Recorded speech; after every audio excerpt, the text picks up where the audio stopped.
MMA Roadshow, episode number 121. My name is John Morgan. Cold Coffee is back with me. We're in Las Vegas. We're at Boomers on a Thirsty Thursday. You know how we do. Cold Coffee, you're still with us, my friend. You're still with us. Can you believe? I feel like there's so much stuff that's happened between now and then. Can you believe it's only been 1 week since you were on the Mayweather-McGregor World Tour and your whirlwind adventure? Today, 1 week ago today was the absolute crap fest that was Brooklyn, New York. Yes. But, man, you made it, bro. How are you doing? I survived. I don't know how, but no, it was, it's funny because after it was done, I definitely you reflect upon it, and I think you feel the brevity of how big the situation was. Mm-hmm. But being there, it was an absolute, probably one of the biggest stress balls that I've had, just in terms of, especially doing things with the UFC. And I've said this before about boxing, and this was kind of a mix of both. I say it in a mix because there was some UFC personnel, but for the most part, this was a boxing run event. It's just an absolute shit show. You're sitting there. There's no clear direction of where things maybe are going to be. They have a general idea of, all right, hey, there's going to be interviews that happen in this room, and then this other room set up. So like we get an email, for example. We get an email, all right, Basically, it seemed to me it's very much flying by the seat of their pants. It was definitely by the seat of the pants. And I mean, so you get an email. It was a battered, torn, beat-up pair of pants. But, and speaking of just the email, a lot of the times the email, and I talked with this about Lene, and they expressed a little frustration as well. But because it happened so quickly, they didn't have all the normal pieces in play to have another company handle setting out all the press stuff. So it was all being done internally by the Mayweather staff and all that. So we're getting emails at 1 o'clock in the morning. Because they're working around the clock. Because they're working nonstop as well. I mean, and no beef against them. It's a small team that they have. And I think half the time, I'm not sure how they got the positions or what it is, but they're juggling a lot of hats. But, I don't know how good they were in their respective fields before. They stumbled upon this position, and they've kind of grown with it, I assumed. But they did what they were doing what they could do. So we get these emails saying, oh, yeah, you got to show up at this time, and that there was no guarantee that time was even going to happen, But, of course, we'd get there early, and, and at some locations the lines were just ungodly. Like L.A. was a big line that I got there, I want to say, almost an hour early, and there was already probably 50, 60 or more media already in line, an hour out. And not outlets, but 50, 60 people. Yeah. So that could roughly be 20 outlets, crazy. 25 outlets, 30 outlets. Because we used to do show up about an hour before. Yeah, usually about an hour before. An hour before the time you're supposed to show up. And, that's just how, people want to know, hey, how do you always get the center spot? How do you always get the best spot? Why would you just show up early? Yeah, show up an hour early. If you do the legwork, I'd rather, because I'm usually a ball of nerves anyways before an event. I want to get there. I want to get situated. I don't want to be these guys that shows up fashionably late and then bitches because he has a shitty position and something goes wrong and you're not there giving yourself enough time to do it, you know. So my tip to anybody trying to do this, save yourself some worry, plan your day out, get there early so you can take care of shit. Set up your gear, get test your gear everything set up, then in you case can relax. something's not working. Maybe you forgot something, you're going to have a chance to address it. Yeah, so it works. And let's see, where else were some crazy ones? Toronto was interesting, but Brooklyn was just an absolute madhouse. There were so many media out front waiting for that one. It was just it's crazy. All right, so you get there and you're waiting, and that's just to get in. Then they tell you, all right, well, you got to go, set your sticks, set your tripod on the main floor so you can get your spot there. Then you have to take your camera, go back to the interview room, and then the interview rooms were broken out into a print room or a broadcast room. And that was pretty much for most locations. They changed that for Brooklyn and made it was that the one that was only one room? Or maybe it was Toronto. Maybe it was Toronto that was the one location. Can't even keep it straight. Can't even keep straight. It was just like a blur. So then you have to kind of have two different setups. And then when you get to the area where the video room is, they had it sort of sectioned off. Here was these so-and-so broadcast partners. Then there was like some radio people. And then you had a different group here. And then lo and behold, the very last spot was fight media. Didn't even put our individual outlets like they did in some of the other. It was just fight media. So of course I was sitting there with the usual suspects, Casey and Ariel from Fighting. And there was a gentleman that was with Fight Hub at a couple of the locations. Saw Rhett, who used to do backstage stuff with Bert and his crew, now is out of the New York area and does boxing. I forget what the shadow boxing, shadow organization, shadow something. I apologize, not that he's listening to this, but I was like, holy shit! Obviously, Rhett. He made a big impression on you. Yeah, no, he's a good Rhett's dude. a good dude. Yeah, he's a really good dude. But, and it's one thing, we're already trying to manage the two different locations, if you can even get into the two locations. At one point, the stage wasn't ready, so we were waiting lines. You wait all this time to get there and bust your ass, get first in the place. And boom, I was like maybe the second person in line because we already had our credentials from the other event. So it kind of worked in our favor. It's like, that's cool. Don't make me sit in the line, even though I heard that we had our credential, we could cut through and go through. But as I'm starting to cut through, Kat from the MGM was who was there helping check in. She was on the whole tour the whole time. She does PR. She does PR for the MGM, and she helps out with the UFC events. But she was there actually checking in people for the tour as well. So she went along on the tour. And she was like, Ken, wait, you got to check in. I was like, check in? I was like, we were told if we had our thing, we had to go. She's like, well, we're still marking it off so we can kind of keep track or whatever. I was like, well, I just skipped a whole fuckload of people because I told them. Sorry. But luckily she recognized me. She found my name. She marked me off really quick. But so that kind of worked out, and I guess that kind of helps if you work the circuit, if you go to these events, if you meet the people, that kind of helps out. It could have backfired if somebody else had maybe did it. But I think that it still sort of helped because we were getting grief from some of the media outlet that were there, but we're like, bro, I know you got to get your pass, you got to get checked in. I was like, we already got our shit, we're gonna go in. That's kind of the reward. I didn't set up the system. It was like that's kind of the reward. You work all the events. You get your pass. Don't make me sit in line with other people that didn't do the other leg work. It kind of worked in our favor, but we get in second or whatever. But then the main floor wasn't ready for us, so then they dumped us all in a room waiting to go in there. So you lost any jockey in a position because everybody started re-queuing up inside the food room and trying to get food. And everybody, it was like dog eat dog for sure. Like people were ready to get their shit. So then we're sitting there waiting. And then they're like, okay, video people, if you're doing the video and the broadcast, go into the interview room.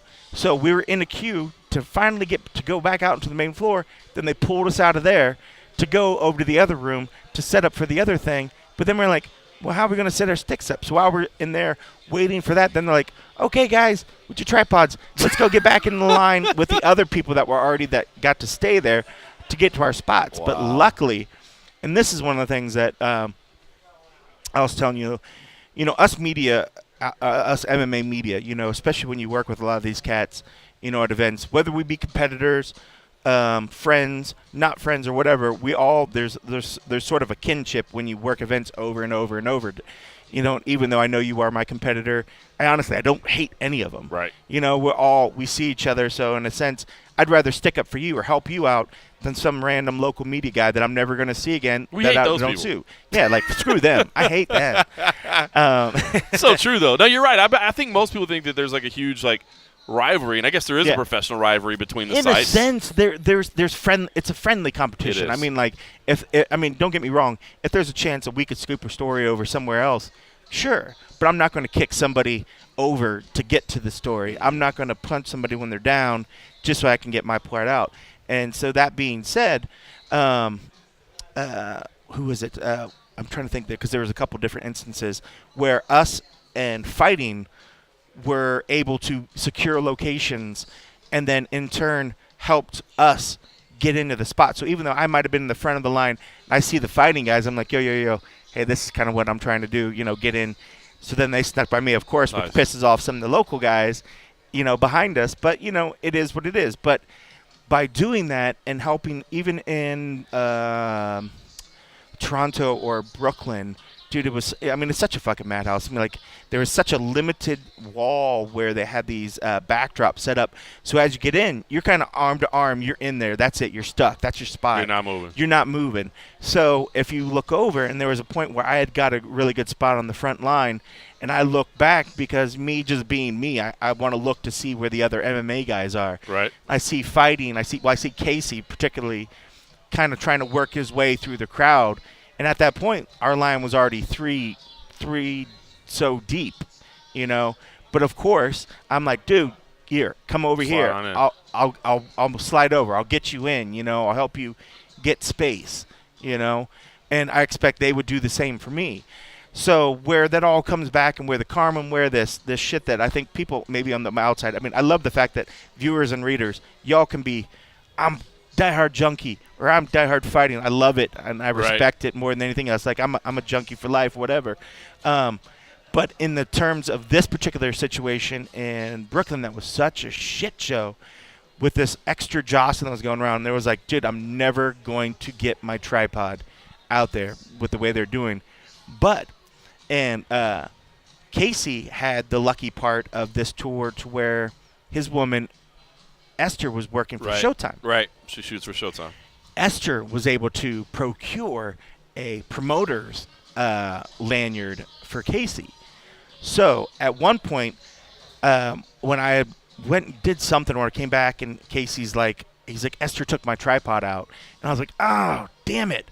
I was like, you know, if you see her again, I'd love to give my tripod to her if she can get it out there. And then, you know, lo and behold, you know, 10 minutes later, whatever, through no prodding of my own or whatever, he slipped on his lanyard. He's like, give me your tripod.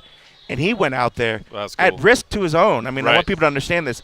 Like, he had a lanyard, but ultimately, if Mayweather Promotions really got pissed off and saw it, he easily could have got kicked out of the venue. Right. So he grabbed my shit and went out and placed it on the thing. And at one point, he put me in a different spot than his because he thought it would be a good shot. But then I was like, dude, honestly, I haven't had the tripod that long. I was like, I don't even know where the fuck to look for it, like what it is. I was like, this is, you know, because this was a replacement tripod. So, I mean, I would have figured out, but I was just like, dude, if we could just make it like easy. trying to find a rental car in the parking lot. Like, I totally forgot like what I'm driving with like a ton of right other now. ones. So like it was a huge stage set up in multiple spots. I was like, I don't want to have to like search for it. I was like, if you can make it easy, just keep it where you're at. I'll deal with where you're at. Right. And at one point, he pushed us forward, which would have been a better shot, closer, but it didn't have the box. And then we would have been at the mercy of the audio in the room. Right. And then he came over later on and was like, you know, would you rather, you know, be where we're at or maybe the audio? And I was like, well, honestly, you know, and we've talked about it before, I'll always, in a sense, clean audio, man. I'd rather have clean audio. And then your video can be a little bit off, but you got to have that clean audio. But if your audio works. So that got him thinking, it's like, okay, I'm going to move us back to the other one. So he moved us to the other one to where we had the better audio. Another lesson for aspiring people that might want. Make sure that your audio is good, because if your audio is good, people will deal with video that's a little bit grainy maybe a little bit off-centered or maybe even, you know, some fans in it. But if your audio is shit, they're not gonna. They're gonna turn that off. People are a lot more forgiving if your audio is halfway decent. So he went out and placed it, and then, but luckily by him doing that, because we had to go back to the other room, wait for the interviews, and they were so sporadic, and to the point, because in one place it was a hard start at 6. We had to start right at 6, and so I ended up leaving that first day. I made a judgment call, left the back room early, even though like Floyd was trying to make his thing, because I had a feeling they were supposed to start at 6. So I left, and luckily I didn't get locked in the back with everybody else while the walkouts had came out, so I was able to get footage of that, you know.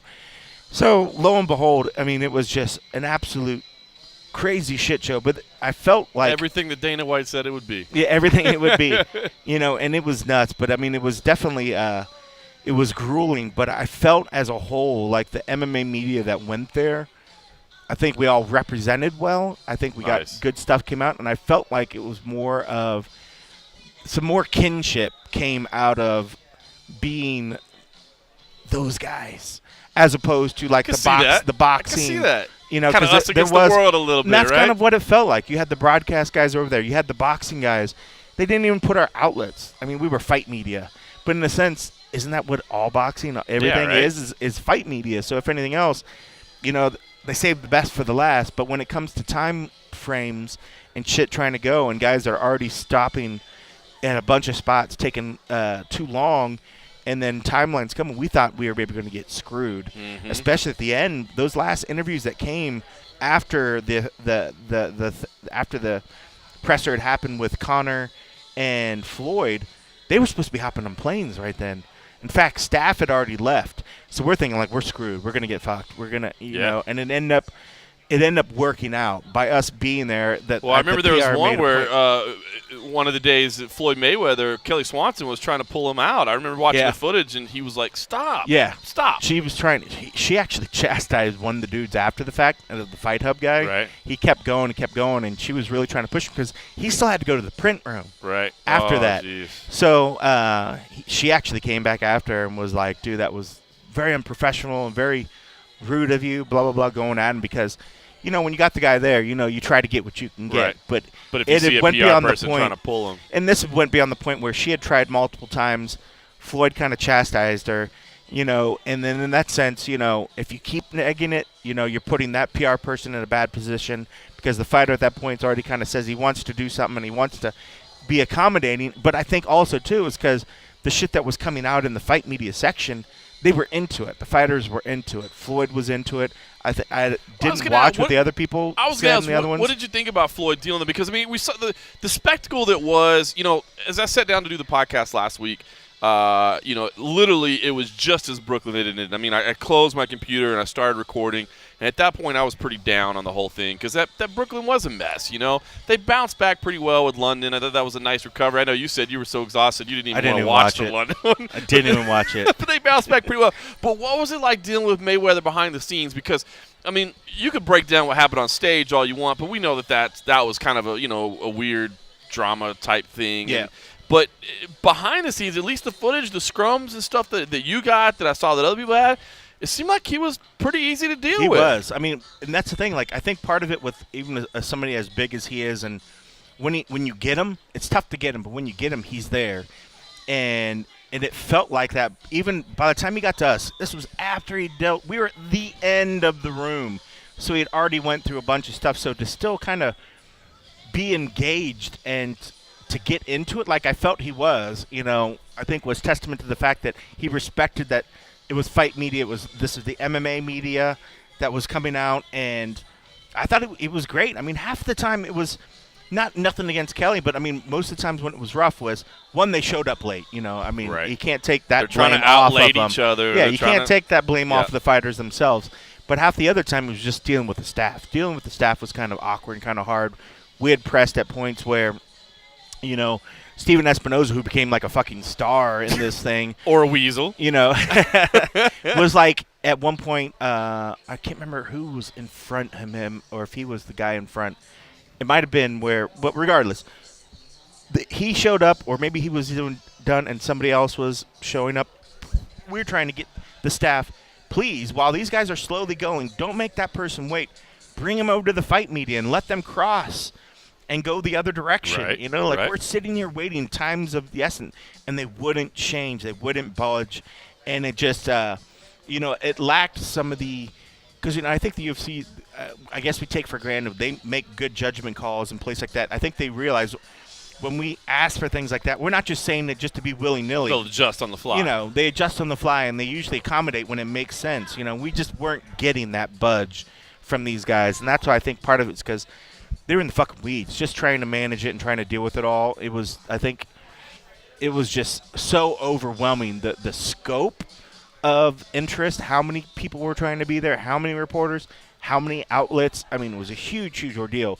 So kudos to them for, making it through it. But, it definitely – I wonder what they're going to do at T-Mobile. Because, well, first of all, there's not going to be that many media. I'm sure there's going to be a ton of media applying. But, you guys had so many media at every single stop along the way. There can't be that many. And I just wonder what Fight Night's going to be like. You think they'll do a tent like they do for UFC They're going to have events? a tent, and half of the media is going to be in the tent. Is that what they said already? No, that's how boxing is. Oh, yeah. I just guarantee it. So half the media won't even have – because they'll never do that press room. Won't make it. into the building. Won't get in. Like there's been a lot of boxing events. I've never made it into the so fucking you're building. likely going to be I'll be stuck in the tent. Assuming we get credentialed. Now, in fact, I won't even say that. I won't even say assuming. Yeah. If we are credentialed, which we don't know, but we're certainly hoping so, just so people know, they haven't even opened the application process yet. So if we are credentialed, with you being a videographer, you won't ever even set foot inside T-Mobile Arena. Probably not that night. I'd probably be stuck out in the tent. That's crazy. I mean, I've been events where I've been stuck in the. It's gonna be hot. I've been stuck in like the Thomas and Mack practice gym for events. I'm trying to think. The last Alvarez one, I think I was stuck in some other auxiliary. It was the main presser room, post presser room. But yeah, like most of us videographers we won't even be in there because there won't be room, because that guaranteed the room that we normally use for the UFC.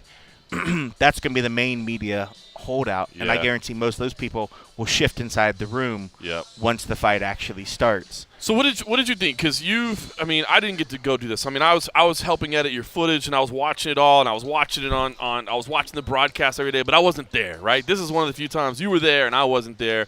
I know you were exhausted by the end of it. I got to share the funny story last week of you not having your passport, which was phenomenal. I'm glad we got that worked out. So I know you were exhausted, and I know you were run ragged by everything. But did it feel like something special? Like, I mean, it did, and especially more after the fact. Like, I think, you could definitely feel that it was a big. To do being there, but when your head's wrapped in a million places, it's hard to sit there and breathe and think about it. But when you're in an area, even was it Toronto, where I took first pictures, and it's weird because they moved it to the outdoor venue, and there was that whole grass area. I'm like, why is everybody sitting up in the grass when there was all these seats in the middle that were open? And then at some point, I remember turning around, and they were all filled. It was filled all the way through the place. And then just hearing the crowd, and you kind of get caught up in that moment where you're just like, you could feel that it's bigger than any one particular thing. Like it's a big, momentous thing. 17,000 people for a press conference. Yeah. And then they were loud. They were vocal. And that's the thing. It's one thing if, you go to some events and, there's a lot of people there, but they don't make themselves known, and then it might as well be a 2,000, seat arena or something. But to feel that many people, and that happened at every location, it was just loud, and you were just like, holy cow. The only one that kind of felt maybe a little bit weirder was the fact that Brooklyn started so late. The crowd kind of got a little weird with the guy that was trying to do the songs and sort of dancing up there, and then I think they were just like, over it. They were over it a little bit, like waiting for it to finally come, and I think we were a little bit over it. And then even seeing the fighters, and hearing them after the fact, hearing Floyd and Conor, kind of even expressing that they were wearing down as well, And then they still had to go to another location in a whole nother country. But you could feel that it was definitely big, but if it wasn't such a shit show, then I would probably have taken it in more and maybe had that point where I'm just like, so crazy. It was holy like cow. Scrums beforehand, press conference, scrums afterwards. You're trying to upload the footage so we can get the face-offs up. I was a sweaty,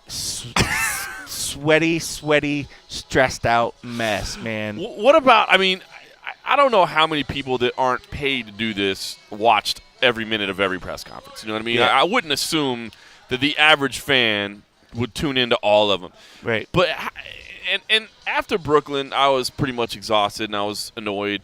But I wonder what you guys, there were a handful of you guys that did make the journey. Like you said, Casey and Esther did it, for Showtime and for MMA Fighting. And, as you were in the trenches, I guess, were you guys feeling what was happening on the stage, or even by the end of Brooklyn, were you like, this is tired now, this is... Well, and I think by the end of Brooklyn, most of us were just grateful that we got to go back, that it was done. Everybody was literally just very, very tired. Yeah. I think we all had our points where we talked about, but it was like so many moments of just being like, am I in the right spot right now to do the best and get what I need, that your mind was so I felt like if I was a car, my RPMs were running at 1,000 or whatever the top of whatever would be at the top of an RPM. Because I guess normally because it didn't feel like there was any downtime. Even though we're sitting there waiting for like a fighter to come, you're either shuffling to this room or trying to go here. You're worrying about this. You're worrying about this.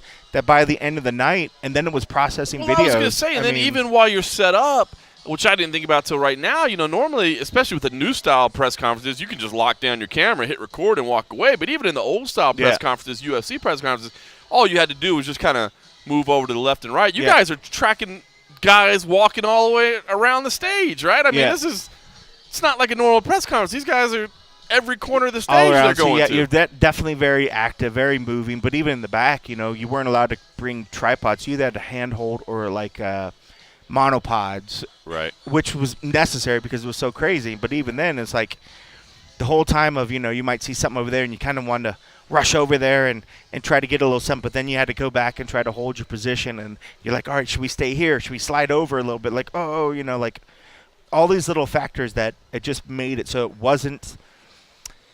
it definitely wasn't a set it and forget it type event in any means.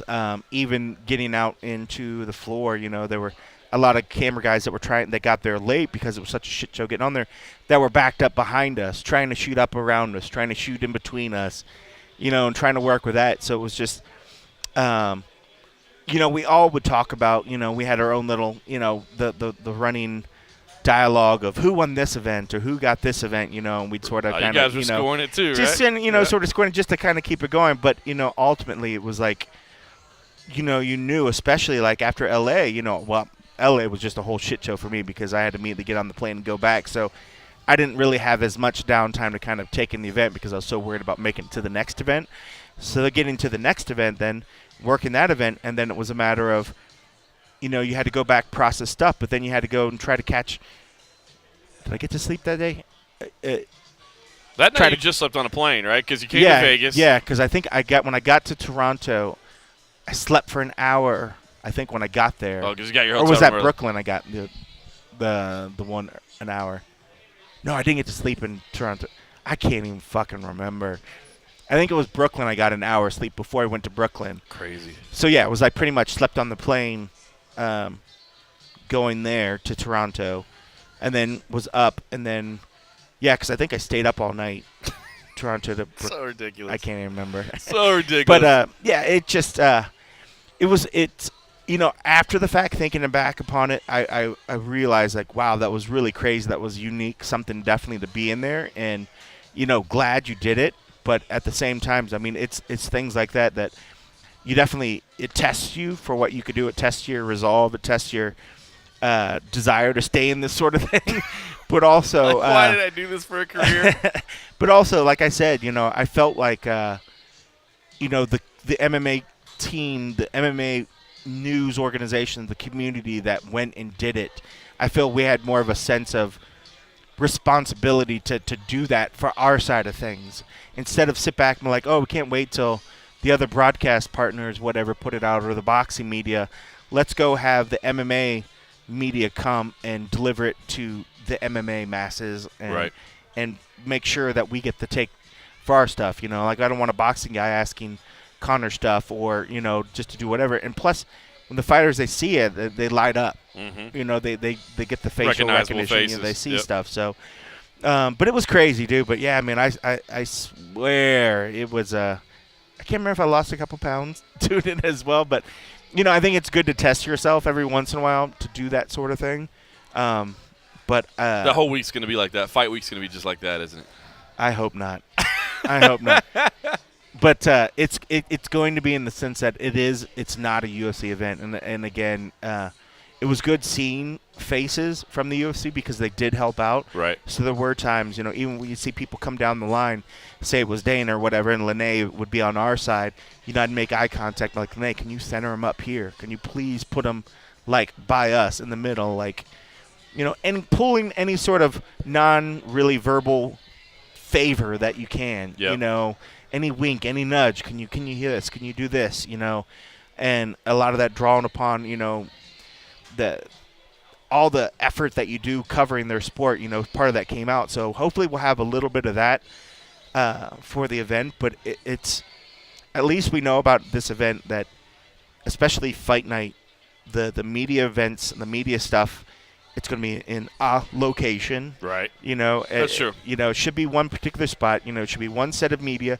It should be at one venue.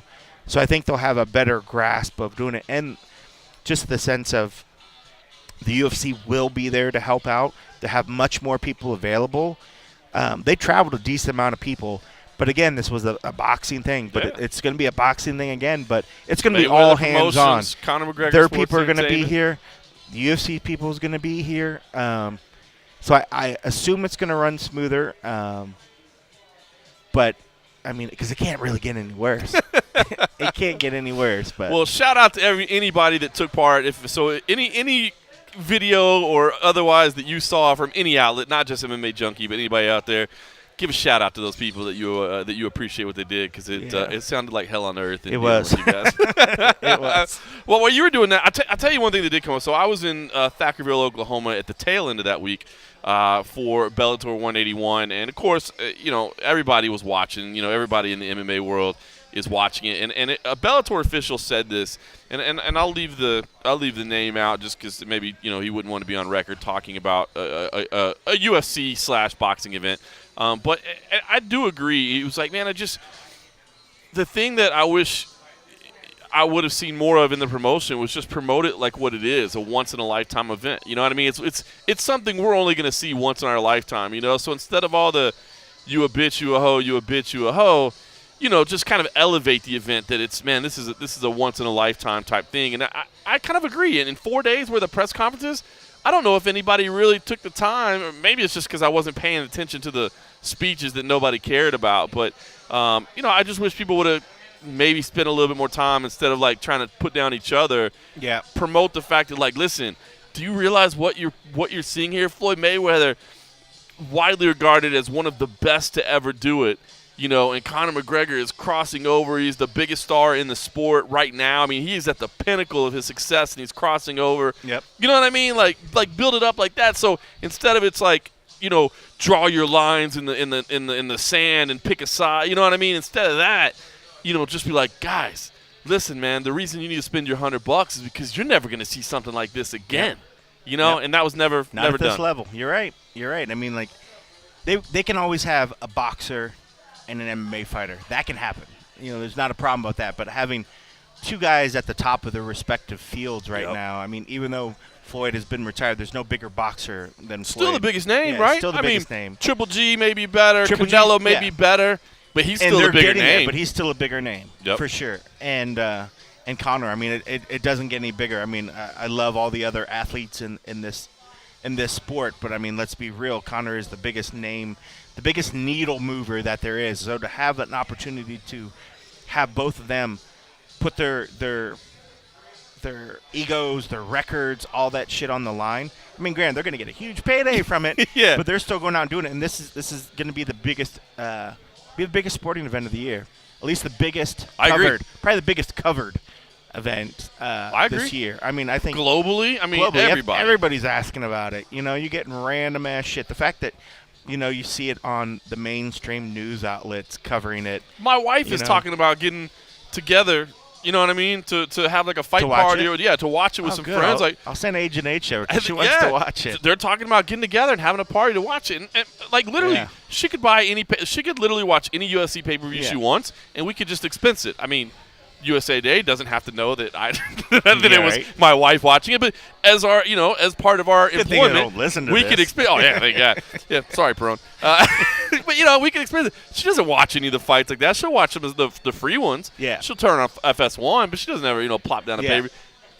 They're getting together. I mean, everybody's gonna watch this fight. Yeah, everybody's gonna watch this fight. All right, well, listen. Check with your wife. I'm gonna send Agent H her way. Yeah, for sure. Because I know she wanted to either do it and have it at the house, but she was worried. I was like, well, I'm sure there'll be bars or something somewhere doing it. Oh, I'm sure. But she didn't want to. But I'll just tell her to Uber it over so she can have drink a few with the cocktails girls and not worry about driving home. Girls' night. Yeah, that'd be good.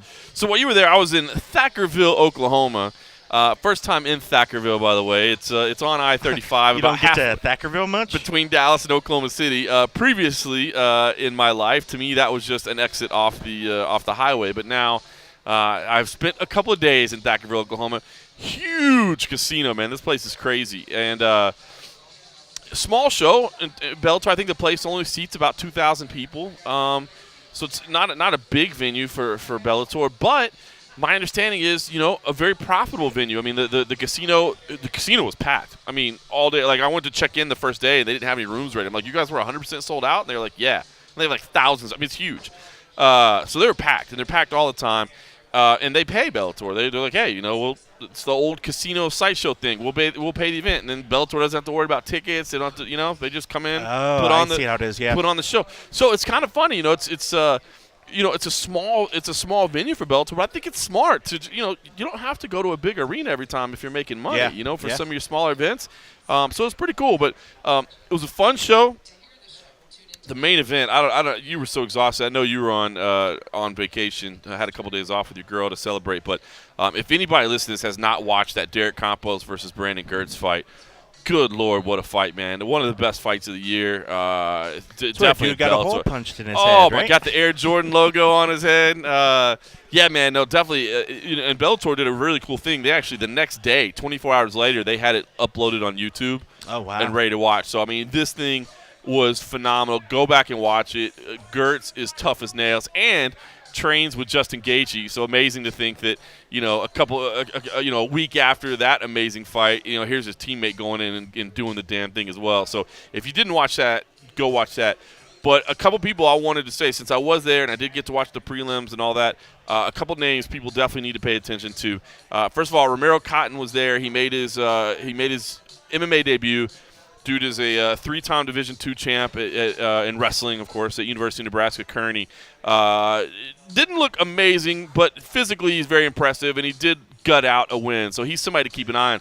But Logan Storley, this is a guy. Remember the name, Logan Storley. This dude is a beast, a four-time All-American wrestler in Minnesota. And dude, it's the first time I've gotten to watch him fight in person. And I was incredibly impressed by him. So remember the name Logan Storley. And then Rafael Lovato also fought on the card. If you didn't check that out on the prelims, if you're into grappling at all, you know the Lovato name. He's an incredibly highly decorated grappler. And his gym actually hosted the open workouts in Oklahoma City, the UFC Oklahoma City event that was just a few weeks back. But he looked phenomenal as well, man. He's the real deal. So two related names. to Demi Lovato? I know, right? I don't think so. Maybe distant cousins. But yeah, Logan Storley, Rafael Lovato, man. Remember those stories or those names. Demi, hit me up. They're gonna be beasts. Demi. Yeah. So listen, I should say on a personal note, my wife and kid are out of town for about a week or so, and I always get depressed when they leave because I realize that I have no life. I should be like in Vegas partying, saying, "Hey, it's the middle of the day. We're at Boomers. Come on, what are you talking about? Isn't this party? I am doing some day drinking at Boomers, though. But you know what, man? I've been kind of stressed out, dude. I've been kind of stressed out. I have a condition. I've identified, and I should say, our good friend Abby Subban was the first one that pointed it out to me. He informed me of what it is. But I've got a condition that's bugging the shit out of me. It's called alopecia. It's a skin thing. I could die from it. No, I don't know if I could die. I can't die from it. Isn't that like a no, skin man, thing? this shit is bugging me, man. I got little spots. You see those little parts of beard right here that aren't growing anymore? When did that happen? I don't know. Like in the last couple of months, I just all of a sudden I was like, now I've got like this little spot right here and a little spot right here. Great radio, of course, pointing to spots. Yeah. Right here on my chin. Touch something like chemical wise and like do like a chemical burn on your face or something? Supposedly, it's caused. It can be caused by stress. Huh. I don't know. And apparently, if that's true, I'd have it all over my face for Mayweather. Apparently, it can start. It may start growing again. It may never grow again. But as it stands right now, I've got two spots in my beard here that don't grow, which is no big deal because I normally I don't grow a beard anyway. You can take? I think you can take like Rogaine or whatever, like the hair stuff. But I'm not. Oh, gonna that's take right. that That's stuff. why I've heard of alopecia. Yeah, but I'm not gonna take that stuff. I don't care that much. But it's just annoying because Rogaine, just put it right underneath your chin. It's annoying because now I have to shave more often because it looks effing stupid. Before I could just have a little 5 o'clock shadow, not shave for a couple of days. Looks like it's where you just it. like if you would like do that thinking man when you like put your hand in your on each side of the chin, and then your thumb's right there on that spot. That's just how I have to stand if I Now want you to just cover have it up. to do it like that nonstop, just to kind of.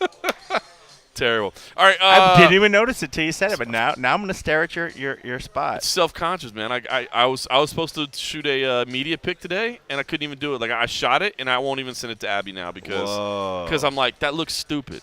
And I mean, I could have gone and shaved, but I was kind of busy. And then I wanted to come here and have a frosty beverage. So, yeah. Sorry, Abby.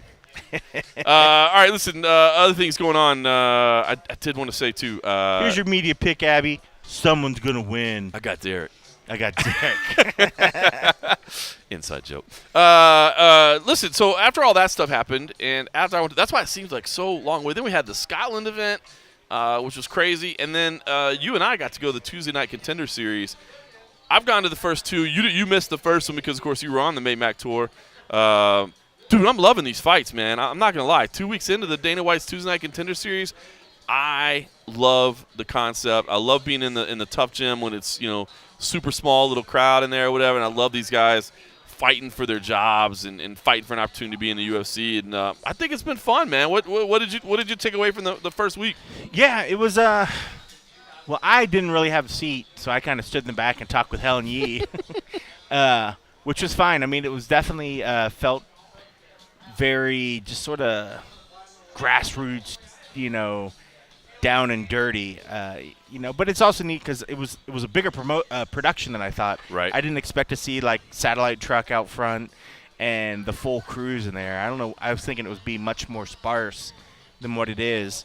And then seeing where they had the bleachers and stuff, I didn't know if that's how it normally is, or it didn't used to always be that way with the bleachers on that side. No. They've moved it around. They've kind of switched it around a little bit, but no, it was good. I thought the fights were decent. But again, for me, just I like being in that space, like that the gym. It's got a lot of history. It does. So it was kind of neat being there, but I don't know. It's just kind of weird when you don't hear the commentary and you don't see the broadcast, just watching the fight, and then there was just like spots of just sitting and waiting. Then you hear the decision, and then I'm like, okay, then I'd sit down because nothing was going on. Then I'd play my video game on my phone, and then watch a fight, and then I'll wait, some more, and then watch a fight. And then we got the one interview or two at the end, and then it was like, okay, that's it, So it's just it was an easy night, but you it was went fun. from going to 17,000 people press conferences to 100 people fights. Yeah, I'm like, come on, y'all, I'm big time now, big time. Well, it's funny because I've had more than one person hit me up on Twitter and argue and be upset about it and say, I can't believe you guys are supporting this. This is just the UFC finding another way to have cheap labor, to drive down prices, and say that like people are getting done dirty by getting paid $5,000 to show and $5,000 to win. And I got to be honest, I don't see it. I think it's a good opportunity, and I think for the most part, now maybe some of these guys are like huge ticket sellers, and because they're huge ticket sellers, they're making more money than that at these local shows. But then again, they're having to sell tickets as well. It's not like they're just getting paid.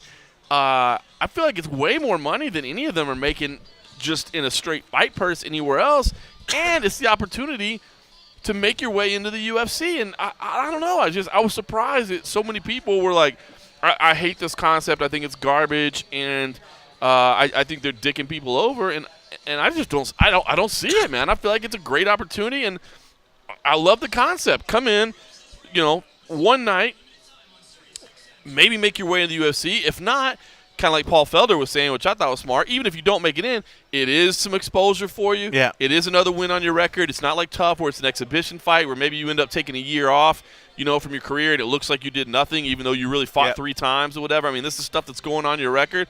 I don't know, man. To me, I find it a win all the way around. Yeah. I mean, because you got to realize, even if, it felt awkward at the end of the night, we're sitting in the room waiting to do the interviews, and all the guys are sitting there waiting to hear a random production assistant. I think she's not just a production assistant, but for her to be like, so-and-so, come with me. You're in the UFC. And then it was like the most awkward, quiet silence. And then to finally have a different guy, the camera guy, hear through his ear set, thank you, and then just be like, thank you guys, you're done. That was crazy. It's just so people that don't understand. So after the fights were over, the Tough Gym is not very big. It may look somewhat big on TV, but it's not. It's pretty small. And there's not really a place for media set up So what they do is they put us basically in the kitchen. It's the tough kitchen, or the tough gym kitchen, I should say. And after the fights are over, they bring back all the winners, and all the winners sit in the room, and they're all waiting together, and we're standing right there with them. And part of me it's cool, you know what I mean? Like it's cool to see that raw emotion and to wonder what they're thinking and how must this feel, but it's also kind of awkward as well, and kind of I don't know what the word would be. It's just it's different, And as you said, they come and they get Sean O'Malley. Sean O'Malley, come with me. You're in the UFC. Awesome, right? Yeah. Kids to the moon. And then it's just like, all right, the rest of you guys can go. Like, yeah. It's a pretty unceremonious end to very. a dream, especially on a night where there were some good performances. I thought Yeah. Tan Lee might get himself into the UFC. Yeah. The week before they had given 2. Now here's the deal. The week before they had given 2. And, I ran into Sean Shelby afterwards, and you could just thought, without even saying a word, you could see the stress on his face because, Sean's had to be a big part of this trimming down the roster, managing. He'll be the first one to tell you, like, listen, when we add people, it just makes it harder. You know what I mean? Like, we have to subtract people to add people. And so, if you're talking about 8 weeks of this show, if you added two people a week, that's 16 roster spots taken up. So you could tell he was stressed last week. So, they're not going to be able to add 2 every week. And I think Sean O'Malley kind of laid the blueprint for how you get in. Like, it ain't just come in and win. It's not even like just come in and win impressively. You know what I mean? Like, I think you got to come in and like put on a show, and he put on a show. I thought it was a good selection, but yeah, man, it's tough for those others to be sitting there holding tight, and it's just like, all right, peace, you can leave. Worst case, or I guess, worst case. They got the win. It's a professional win, but people did see it. People did. Granted, these guys, Sean and Mick, they see so many fighters over and over and over. Mm-hmm. So even though they are seeing them, if you don't stay on the brain, it's easy to fall off to the wayside. But you've already got to step up on a lot of guys that don't even get that. So many people send them footage. Hey, I got footage of this guy. Can you watch this? Can you do this? They at least saw your fight. And then the fact that you did win, you are registering in there somewhere. So maybe down the line when they're back in this area and they need somebody, or, who knows? Bellator might look your way. RFA, That's right. LV, Cage. You're not Cage. just trying out for the UFC. You're trying out for everywhere. You just auditioned on TV, on Fight Pass, for every organization that was out there. So, it's true. Whether or not you end up in the UFC, you might end up somewhere. So, it was good, and good for them. It's a unique platform. It's interesting. It's definitely, kind of gets rid of all that hoopla of, the Ultimate Fighter and trying to find these new guys, and just says, all right, here it is. Here's your one shot. Go out there and fight. And if it's good and we really like it, you're going to get a contract, and if not, thanks for participating. Take your pay. You got a pro win or a loss, and maybe we'll see you around again. Yeah. It's crazy. Do you know what people are getting paid? Do they release it? Does the 5 and commission? 5. Everybody gets 5 and 5. That's it? Just 5 and 5? Yeah, 5,000 show, 5,000 wins. Flat. It's a one-fight deal. Yeah. Same thing for everybody. The main event was pretty interesting. Daniel Spawn versus Angel Deonda. Controversial.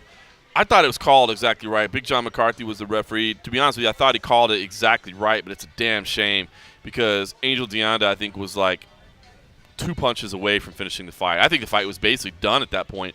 Unfortunately, several of the punches were hitting to the back of the head. Vinny Magalesh actually came over and talked to me afterwards. He said he was sitting on that side of the cage, and that Big John, because it was on the opposite side of the cage as me, Big John was warning Deonda, watch the back of the head, watch the back of the head, watch the back of the head as the punches were coming in. Yeah, so it wasn't like the first one. I didn't hear it. Yeah, and I couldn't either. And Vinny Magalesh said, no, listen, he was telling him, stop punching the back of the head, stop punching the back of the head.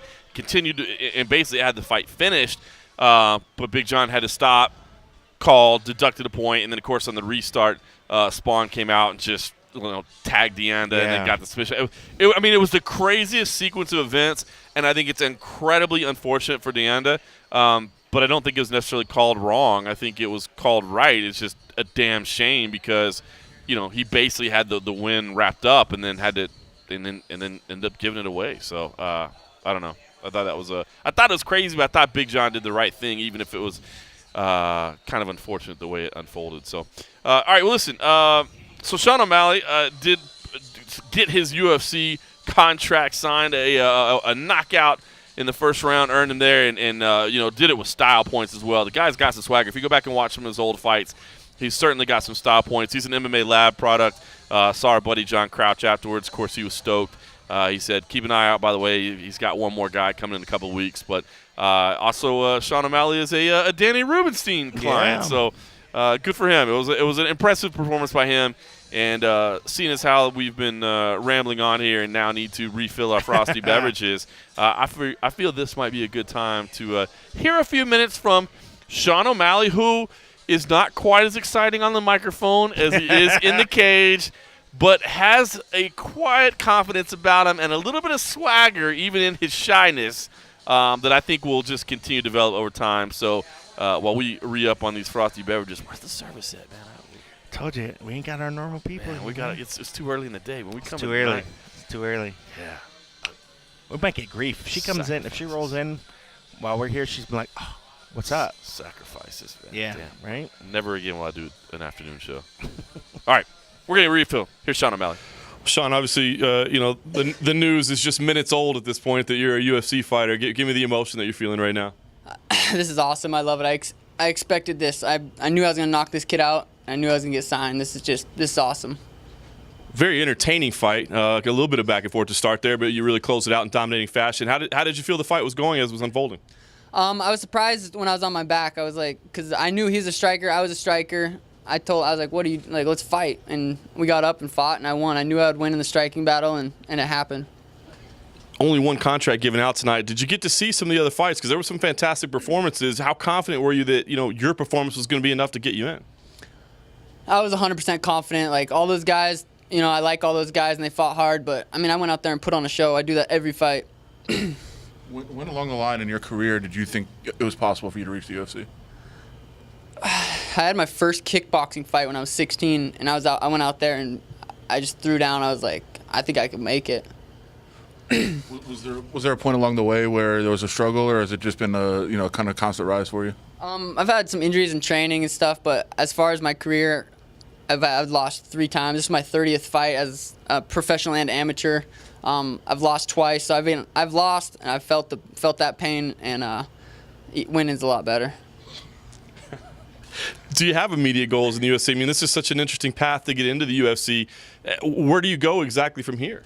That's up to Dana and Sean, but I want to be a superstar, and I know I can, so that's what's going to happen. We hear a lot when fighters make their UFC debut about octagon jitters. Did you have feelings like that tonight? No, not at all. I wasn't nervous one bit. I guess your style obviously is very exciting. I think that's the first thing people notice about you. What else do you think makes you a superstar? I come to fight every time. That kid was 8-3 with 8, TKO finishes from his feet. So it's like that kid I just fought, he was good. The kid I fought before that was 5-1 with a lot of finishes. Like, I knocked that kid out too. I knock people out for a living. It's easy money. How much did tonight's fight, your performance, look like a typical fight that you have? If you go watch all my highlights, it's pretty fast paced with, I like to spin, and it's not like I'm just spinning. I'm setting stuff up. I work on everything I throw. Everything I threw I've worked on. It's like these are techniques I throw, not for like just style, because that shit works. I saw you were pretty excited that you were on Snoop's Snapchat. Yeah, that was awesome. I pictured knocking this kid out, and I pictured Snoop saying he wanted to come up and see me. That's exactly what happened. It was crazy. As an undefeated fighter, how much do you feel that you still have to prove, even though you've got this contract? I just feel like I have to prove to myself every fight. Like, let's go out there and knock this kid out. Like, I do this, all of this stuff I do for myself. I love to do this, and I love to compete, and I'm not scared to get knocked out. I go out there and I know it's a fight, so I love this shit. Do you think that tonight actually showcased everything that you're capable of, or what didn't we see tonight that is part of the dynamics of your fight game? Yeah, I felt like I got to show my heart. I didn't get cracked early, but I was on my back, got hit a few times, got up, and still knocked him out. Like, I don't know. This is awesome. What would people be surprised to learn about you?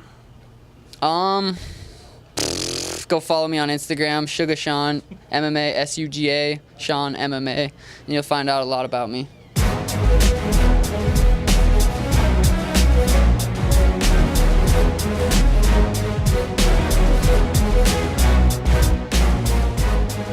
Welcome Welcome back to the MMA Roadshow. That was Sean O'Malley. Sugar Sean making his way to the UFC. Like I said, he'll warm up on the mic. We'll get him to do that. Talk to Rube.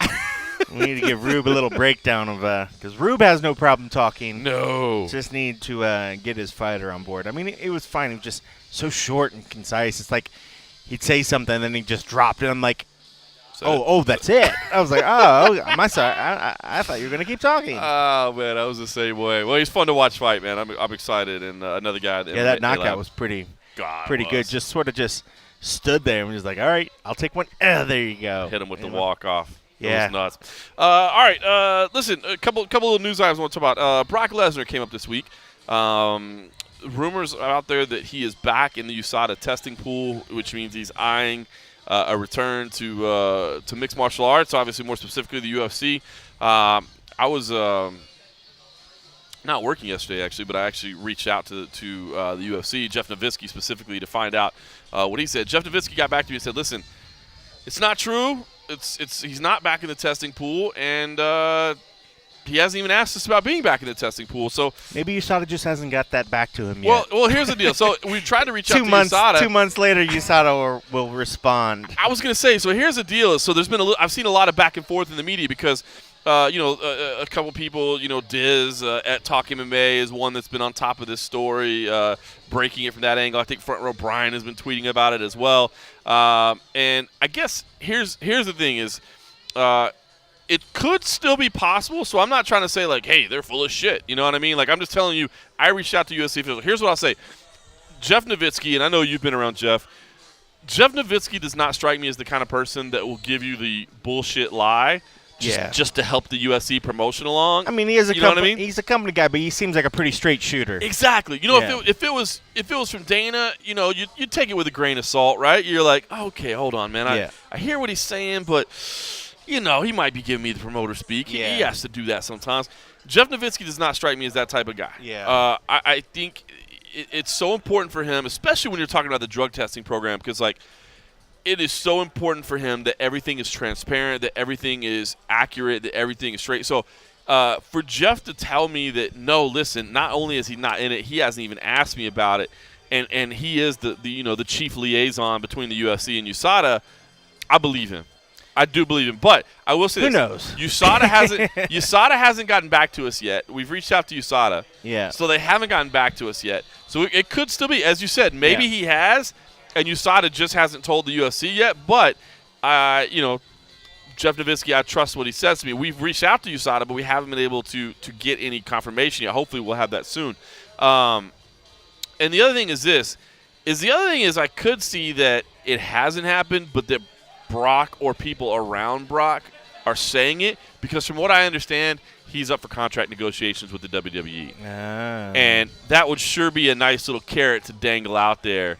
And just say, hey, I'm thinking about going back to MMA. Are you sure you don't want to pay me a few extra bucks? Yeah, I have options. Exactly, right? You got to have some leverage, or you don't have much of a negotiation, right? So, I don't know. So, anyway, I guess I just want to say that because I helped write the story that we wrote out there, and that's my point of view on it. I'm not trying to say that the information that people have is wrong, but I will say this. When Jeff Nowitzki tells me, to his knowledge, it's not happened and nobody's even talked about it, I believe Jeff. I don't think he's a liar, because I did see some people chiming in on social media and stuff and saying, well, don't believe Jeff Nowitzki, like he's just towing the company line. Jeff does not strike me as that type of guy. Yeah, I agree. He's always seemed like a straight shooter, but again, he is a company guy. It doesn't benefit him any to be that guy breaking any news, and if anything else, I mean, it almost benefit him better if he's just like, if he does come to you guys, just please don't tell me right now so I don't have to lie to people. Right. I don't think he wants to be that guy, and he doesn't come across to me as somebody that's ever sort of seemed like he has that he's been holding back. You know, I think a lot of times when you see guys have these ulterior motives, they're not the best of liars, and he's always, like I said, he seems like a pretty straight shooter. If he hears something, he'll say it. But again, it is USADA, so maybe we'll find out in 2 months that that he has in fact applied to be back into the pool. It would be so crazy if they're not transparent, especially with Brock. Because Brock is like the poster child for, hey, you fucked this up. You know what I mean? Like, How many did he when he signed on for the last fight? Did he sign a multi-contract, multi-fight deal? Yes. That's the only reason why, and the only reason he would check into USADA is just because USADA is used by UFC. Right. Does anybody else use No. UFC? I'm sorry, USADA? No, but they still own his rights. I mean, he'd have to own his rights. Man, that sounds terrible. They still, well, but I mean, I guess that's true. They own his rights. I mean, they still have his rights, so he'd have to fight for them. And but here's what's weird too is that like some of his suspension was put on hold when he announced his retirement in February this year. I get, and I hate to say this because this sounds like shit, but I mean, the only reason you would. Because he can't, like, if he comes back, he still has to serve the rest of that suspension. Yeah, how long would that, like 6 months? I think he still has, like, 6 months left on half it. a year. But here's what's weird about it. Like, why wouldn't you just not say you're retired and just serve your time and let now. it serve out? Unless, when you go back to WWE, you just instantly start taking performance-enhancing drugs, which, I mean, I think you can. I can right? see that to where that's why the only reason why he doesn't want to. Because you don't want to be in the test. You don't want to be tested. I mean, I could see, like, you just don't want the inconvenience of somebody showing up at your house at 6 a.m., maybe that's it. You know, you don't want to have to worry about somebody, you know, waking you up at 6 a.m. and I'd be making interested you to pee in see the how cup. often it's 6 a.m. It seems like it's always 6 a.m. You see how many fighters always it's like 6 a.m., 6 a.m. Seems like it's always 6 a.m. I don't know. Well, maybe. Look at judgmental Cole Coffey. No. I'm just saying, like, but I don't know. So why would you sort of always do it at 6 a.m.? Does that mean they get on planes at 4 a.m. or 3 a.m. to get there? Maybe it's because and they have to come in lots the of day before coffee? so they get an extra per diem or something. Yeah, they're just like, all right, we gotta hurry, guys. We gotta make sure we're there at 6 a.m. It's a lot. Don't you ever see like the fighters? I hear them posting, say like, that, but fighters fucking they embellish. Yeah, I love how you were like, they lie, embellish.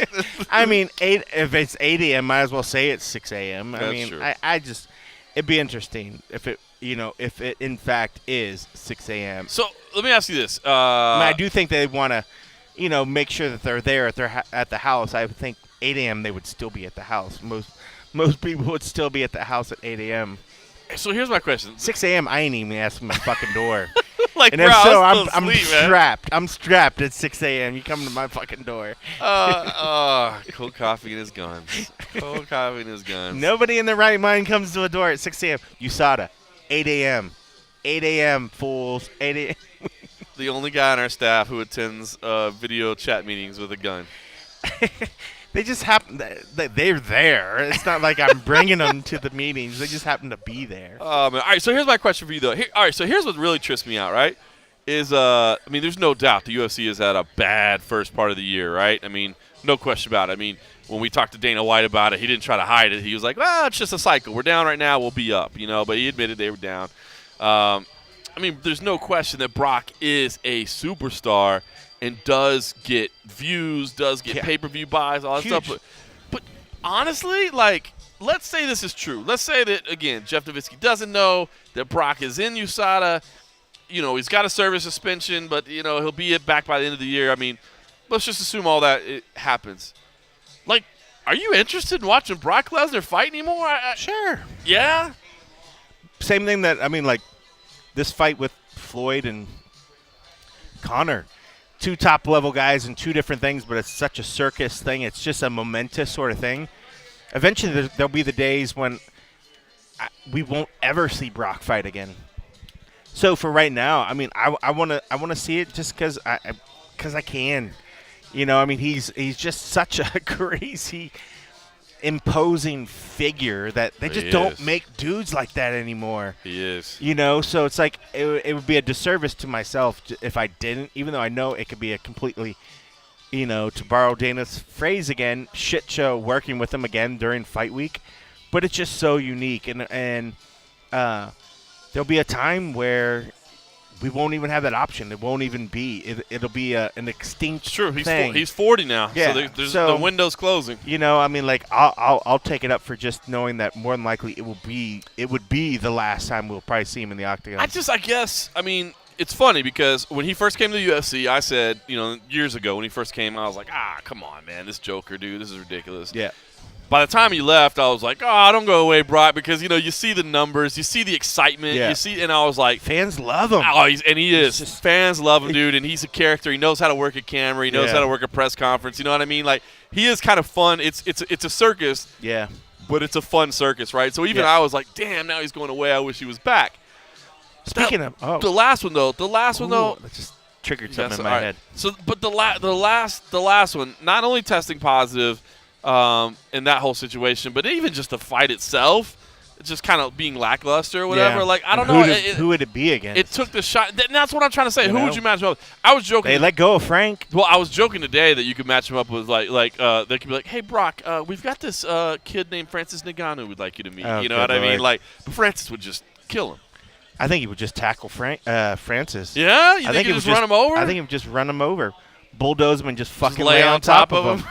15 minutes. That's all I would do. I mean, the way he was able to do that to Mark and just literally take striking out of it. He's like, yeah, you're a super powerful guy, but oh yeah, you're never going to get a chance to use it. You're gonna be laying on your back. You're going to be laying on your back the whole entire fight, and I'm going to pound on you. And it sucked to watch. I felt really bad for that fight. Well, I know. It But, just took it away. I don't know. could totally see that happening again. Francis is a beast, but I guarantee he'll just fucking bull rush him and just grab a hold of him. And if he can get him on the ground, that's all we're going to see out of that fight. And whoever he gets, that's what it's going to be like, unfortunately. And it sucks. But the thing that just popped in my head that made me think about recently, my good buddy, who is the Dr. Petrick, who does all the nose blasting. I forget what the cranial facial release that he did on Cody and all those cats. He also worked on Brock when Brock was in the past. What? Brock was in Vegas like a week or two ago, a couple weeks back, and John posted it on his Twitter, Instagram, posted a picture with him. That is interesting because along with Yeah. these reports was information that he met with the UFC during International Fight Week. I think Dave Meltzer said something about it. Yeah. That nobody talked about it, but that he was in town. Yep. So it's on social media. I'd have to look to see. I'm pretty sure, or maybe Or he, you just or maybe get he your put guy it in on trouble his. now. Now your guy's never going to deal with him again. His name was Dr. Schmo. But no, he just put out because he'd been treating Brock for years. Really? Brock would come into town and do stuff with him, but it just so happened I was like, oh shit, Brock's in town. Like back issues and stuff like that? Or?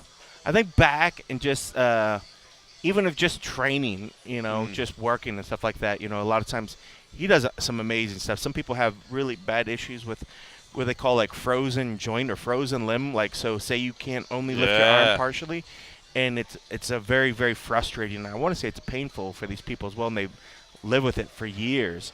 He does this fucking whammy on them, dude, and it takes multiple whatever, but he do his whammy, and I've seen his videos, and their arms just go, and they just watch them break down like crying. I can only imagine not like being able to all of a sudden they have range of movement that they didn't have range before. of movement again and doing shit, and it's just like, so he's really fucking top notch what he does. But I know he's been treating Brock just over the years. I think any probably guy that big and doing all the stuff he does eventually, with training and injuries, and you just maybe injuries haven't healed as good, and the way his philosophy and the way he works is, even though it might just be your arm that's working, your arm's having issues because something in your lower back and all these other things where it's all connected.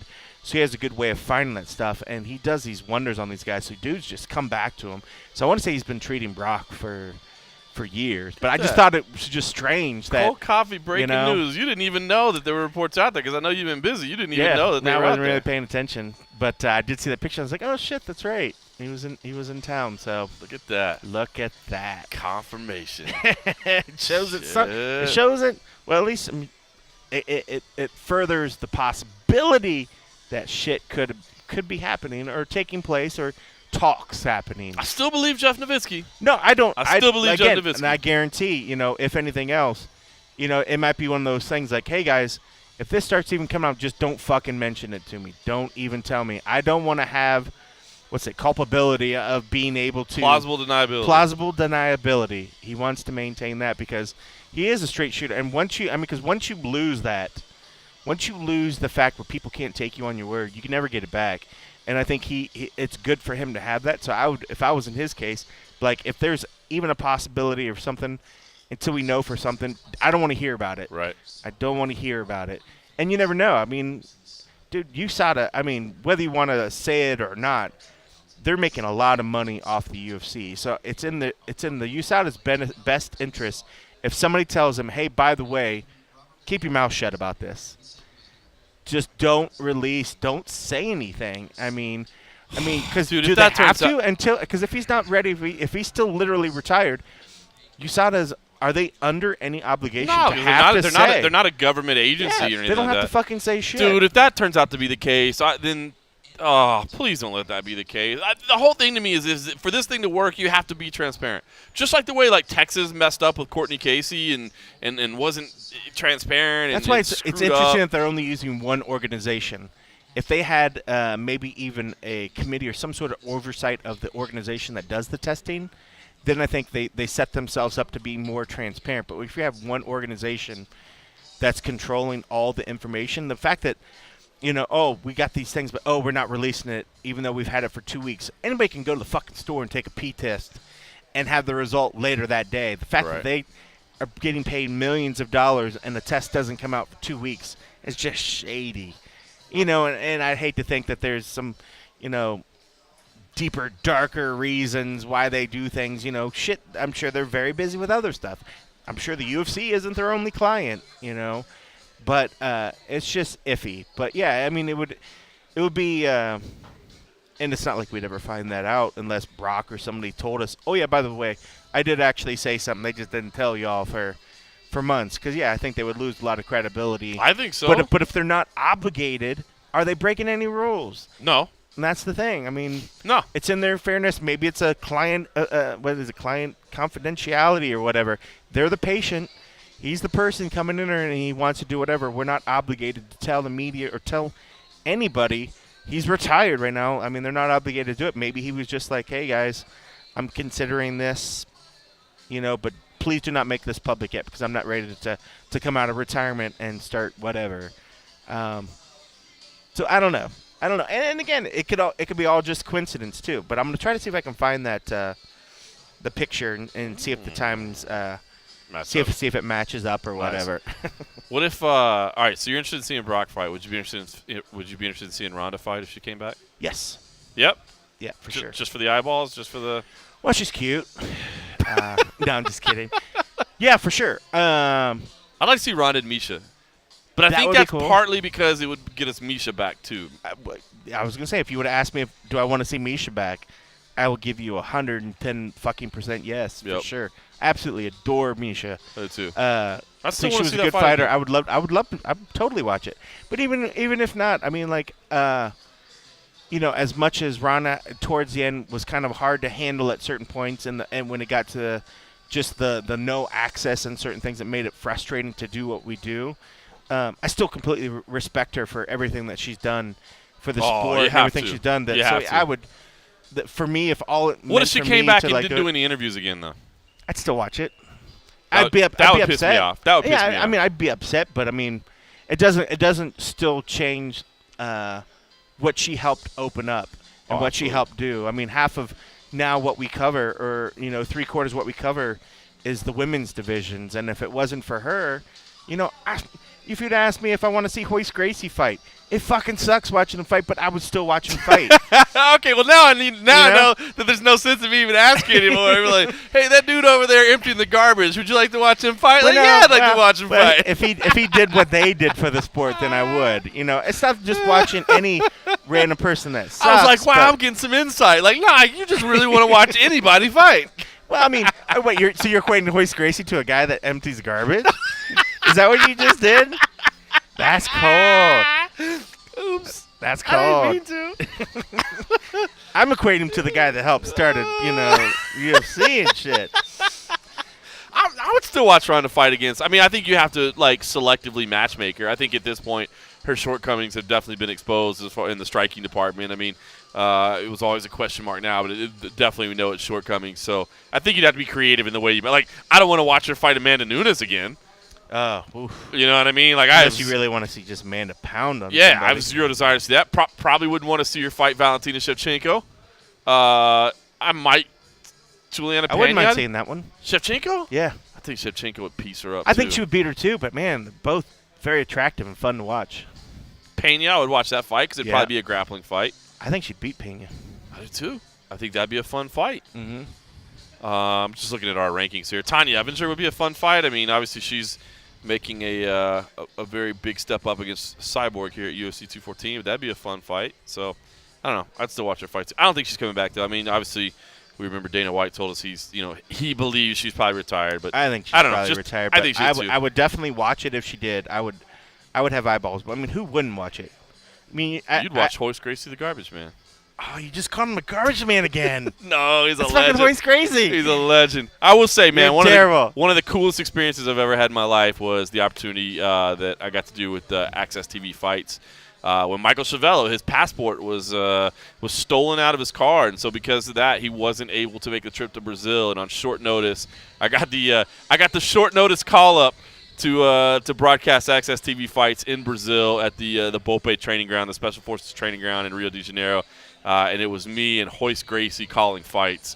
And at one point, Uriah Faber actually sat down as well. So it was me, Hoist Gracie, and Uriah Faber. So it was me and 2 UFC Hall of Famers calling fights in Brazil. That was absolutely one of the most surreal experiences of my life. So, yeah, I've got all the respect in the world for Hoist Gracie. And that dude is like rock star #1 in Brazil, man. Like, Oh, yeah. can't move without just – it's If insane. the dude ever wanted to get like into politics or whatever, it's Oh like, yeah, he could do like Manny Pacquiao's like in the Philippines or whatever. And I'm sure Manny surprised he Pacquiao. hasn't. I'm I'm sure Manny surprised he Pacquiao hasn't. is an amazing politician, and that's why he keeps getting reelected. Or maybe it's just because he's incredibly popular. Yeah, he is incredibly Hoist could do popular. the same. I mean, like, I'm maybe it's just the fact that, I mean, no stereotypes. I know we've had issues. We've heard issues of corruption and other stuff. Maybe he's just like, fuck it. That is just a mess I don't want to deal with. But if there was ever a guy, I think, that had the clout and the famousness to do it, it's him. Yep. For sure. No He's got a question about family it. that family name is as big as it's got. Well, I mean, I don't That's know. royalty. But I would think it's like as big as royalty over there. I mean, That's royalty. what they've done and what they've enabled, the eyeballs it's brought back on the country, and let alone just the skills they helped impart in the fighters. Now what they helped do. You have fighters now becoming world famous because of the path that they kind of helped open up. I would think if the guy wanted to do it, people would just be like, hell yes. And imagine people coming out rallying for him. The opposition? Who the fuck wants to be opposition to that? And he's getting like a rally. You're like, oh yeah, you want to be against the candidate that has like all these like jiu-jitsu practitioner? No, thank you. You know where that sign is? You know where that sign's going to end up that you come out with? Like your job is to just like have debates with them and like slander him the whole time about what a crappy individual he is and how He's Good- like, good I luck with all that. would twist you into a fucking pretzel. You're like, okay, Fair. never mind. Fair never mind. point. Good. You're good. Fair point. Hey, listen, I did want to ask you, UFC 215, you're going to be covering that in Edmonton with our good man, the young man, Mike Bond. Fights that we knew were coming, Demetrius Johnson versus Ray Borg got announced today. Of course, Dana had told us that in a very emotional fashion that he was going to go ahead and make that fight. And, of course, the tip that we had from the press conference that night at UFC 213 that Amanda Nunes and Valentina Shevchenko would be rebooked for Edmonton as well. That was all made official today. Immediate reaction, some people hating, some people loving. It seems very divided. I mean, it's 2 title fights. That is 2 title fights. Maybe the 2 least marketable title fights you can make right now, especially when Dana himself is pooping on one of them. Obviously the famous quotes that he gave us. That Dana's into pooping on people? Is this breaking news? It's quiet, you. Quiet. Not literally pooping on them. Obviously the quotes where he said Demetrius Johnson and Ray Borg, yeah, we'll put that together, and I'm sure it'll sell plenty of tickets and plenty of pay-per-views and You all literally that stuff. said he was pooping on him. No. Y'all heard it here. Got me calling Gracie a garbage man. I know. Dana is saying Dana poops on people's chests. When was chest brought in? I never You said didn't? now you're just making stuff up. All right, so tell me. I mean, if you're gonna poop on somebody, where else are you gonna poop? I guess on the. I mean, the chest. I don't want to have this conversation. I don't want to have this conversation. So UFC 215, you're going up there to cover it. 2 title fights. It does have Ngannou versus JDS, which is an awesome fight as well. Henry Cejudo versus Wilson Hayes. I think that's a good fight. Our boy Tyson Pedro is going to be dancing his way out there, fighting Ilir Latifi.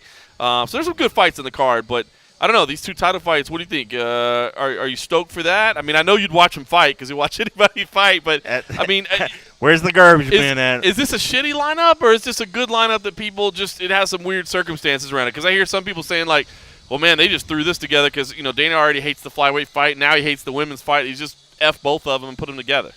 Well, I mean, I could definitely see that, but I think we've always seen as well that every fight card that seems to be underwhelming always overperforms. So in that case, I'm expecting a night of incredible fights. Mm-hmm. But again, no, I don't. I don't look too far into cards or expect too much. I mean, and I say that they came around. It's not like I'm like, oh, I don't really care about the cards. But I mean, like, I know that they've just reached a level where there's always going to be some decent fights. Right. So I don't ever judge them too hard just for the fact that it's not top notch. A-listers from the top to the bottom. They can't always be that way. There's just too many fighters on the roster. But the great thing about that is that's how some of these other names, how they become those people. They got to get out there. They got to fight. You can't have Ronda Rousey fight every day. It's not going to happen. One, for the fighter's health, and two, even then people will get sick of watching them. Mm-hmm. So you're going to have these cards where maybe it's not the biggest of names, but, I trust in the fact that the underwhelming, seemingly cards always overperform, and watch this one not. We'll have 12 or 13 decisions. But no, I think it should be fine. I think it'll be fine. I like it. I mean, I know that Dana, has basically verbally, chastised both of these champions, but I still like both the fights. I mean, I'm not going to lie. I do kind of understand Dana's point of view that I would have liked to seen TJ Dillashaw. And no offense to Ray Borg. I like Ray Borg, and I think he deserves it. But I would have been a little more excited about TJ Dillashaw. I'm not going to lie. I agree. I think TJ, and that's the thing. I think TJ, I mean, I like Borg too, but I think TJ will starch him. Not TJ, I'm sorry, DJ. But I think the same thing would happen with TJ. I think DJ would beat TJ. Yep. And I like TJ a lot. I just think DJ's on another level right now, and that's why it's frustrating, I think, for a lot of us that think that as well, because you're like, DJ, man, you could really go out there and make that number. You can make them dollars. But that's the thing. I hear that they offered him a lot of money for it and that he still said no, but I'm not quite sure because I don't think it's all about the number for him. I think if they offered the right amount, that number doesn't matter. The record doesn't matter. The record doesn't matter. It doesn't matter. If there's $2 million on the table, if there's $2 million I guarantee it. I mean, it's just unfortunate. I mean, that they're playing hardball and keeping him on his contract where they have, in what seems like so many instances, they've went back to the drawing table to make the fighter happy, to make something happen.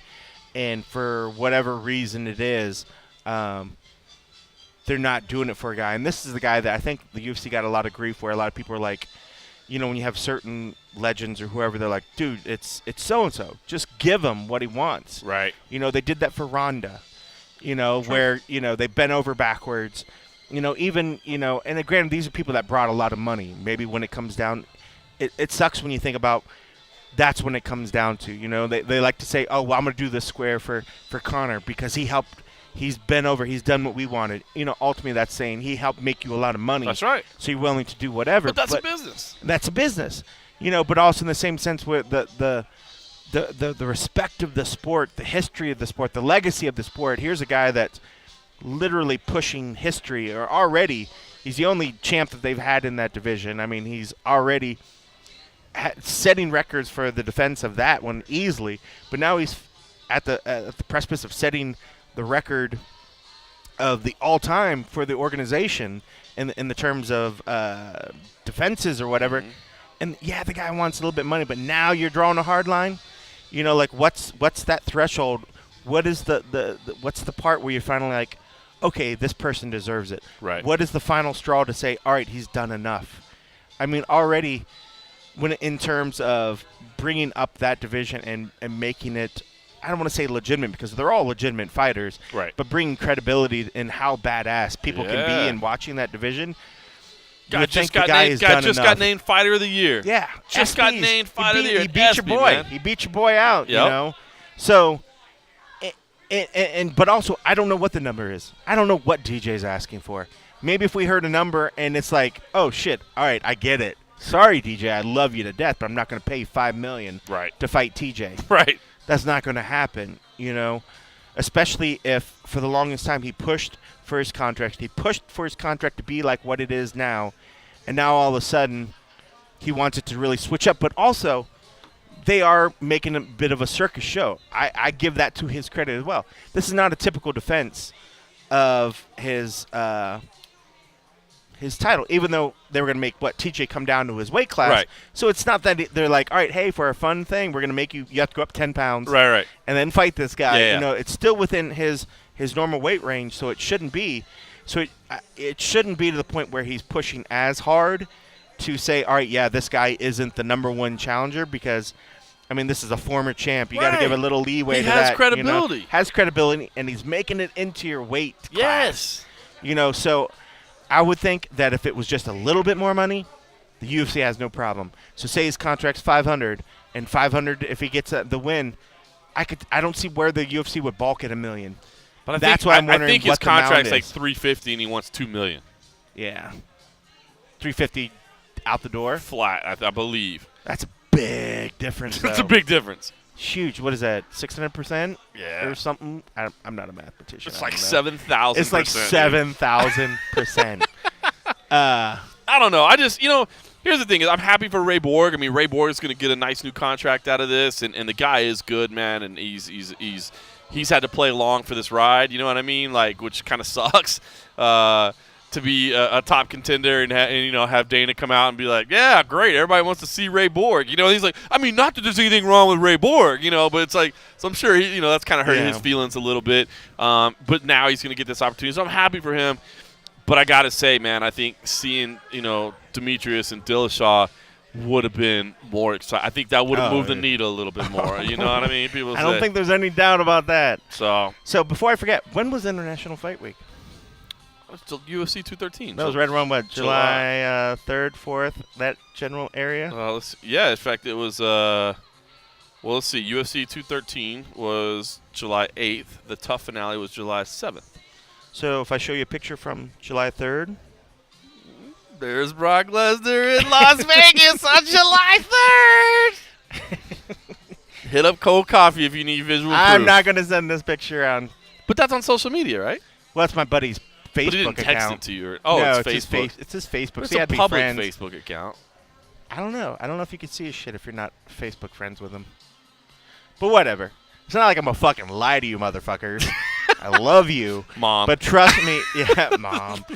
But, but no, there's a... Well, there you go. And it could just be treatment. I there mean, you if go. he is in the WWE, I mean, who's dude that guy with the USADA shirt next to him? No, I'm just See Nowitzki over here in the corner? What's John Nowitzki doing there? So weird.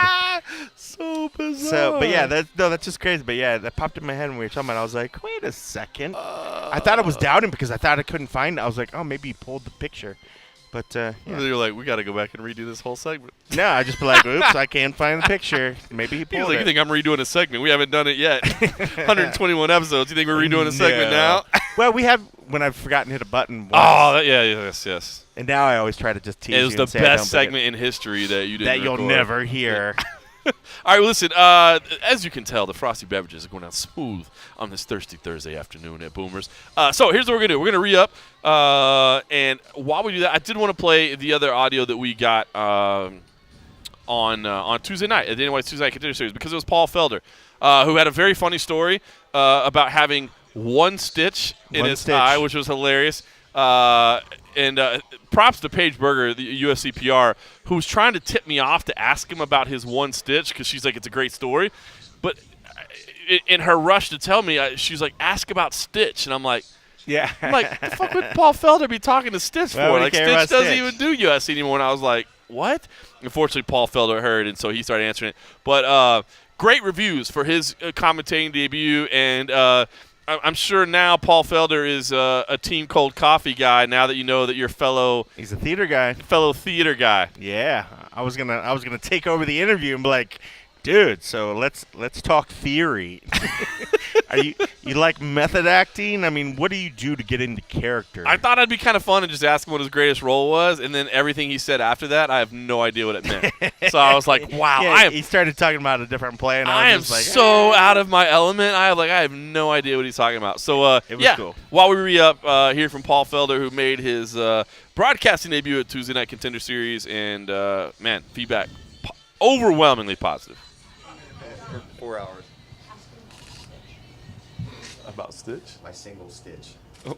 My one stitch. Fuck out of here with the single stitch. Yeah, so I got one stitch on Sunday. I get to the back room, and Stevie's in there getting real stitches, and I got to have some stitches with him, and I got one stitch. I felt like he's getting real stitches. I mean, can we just glue this thing or what?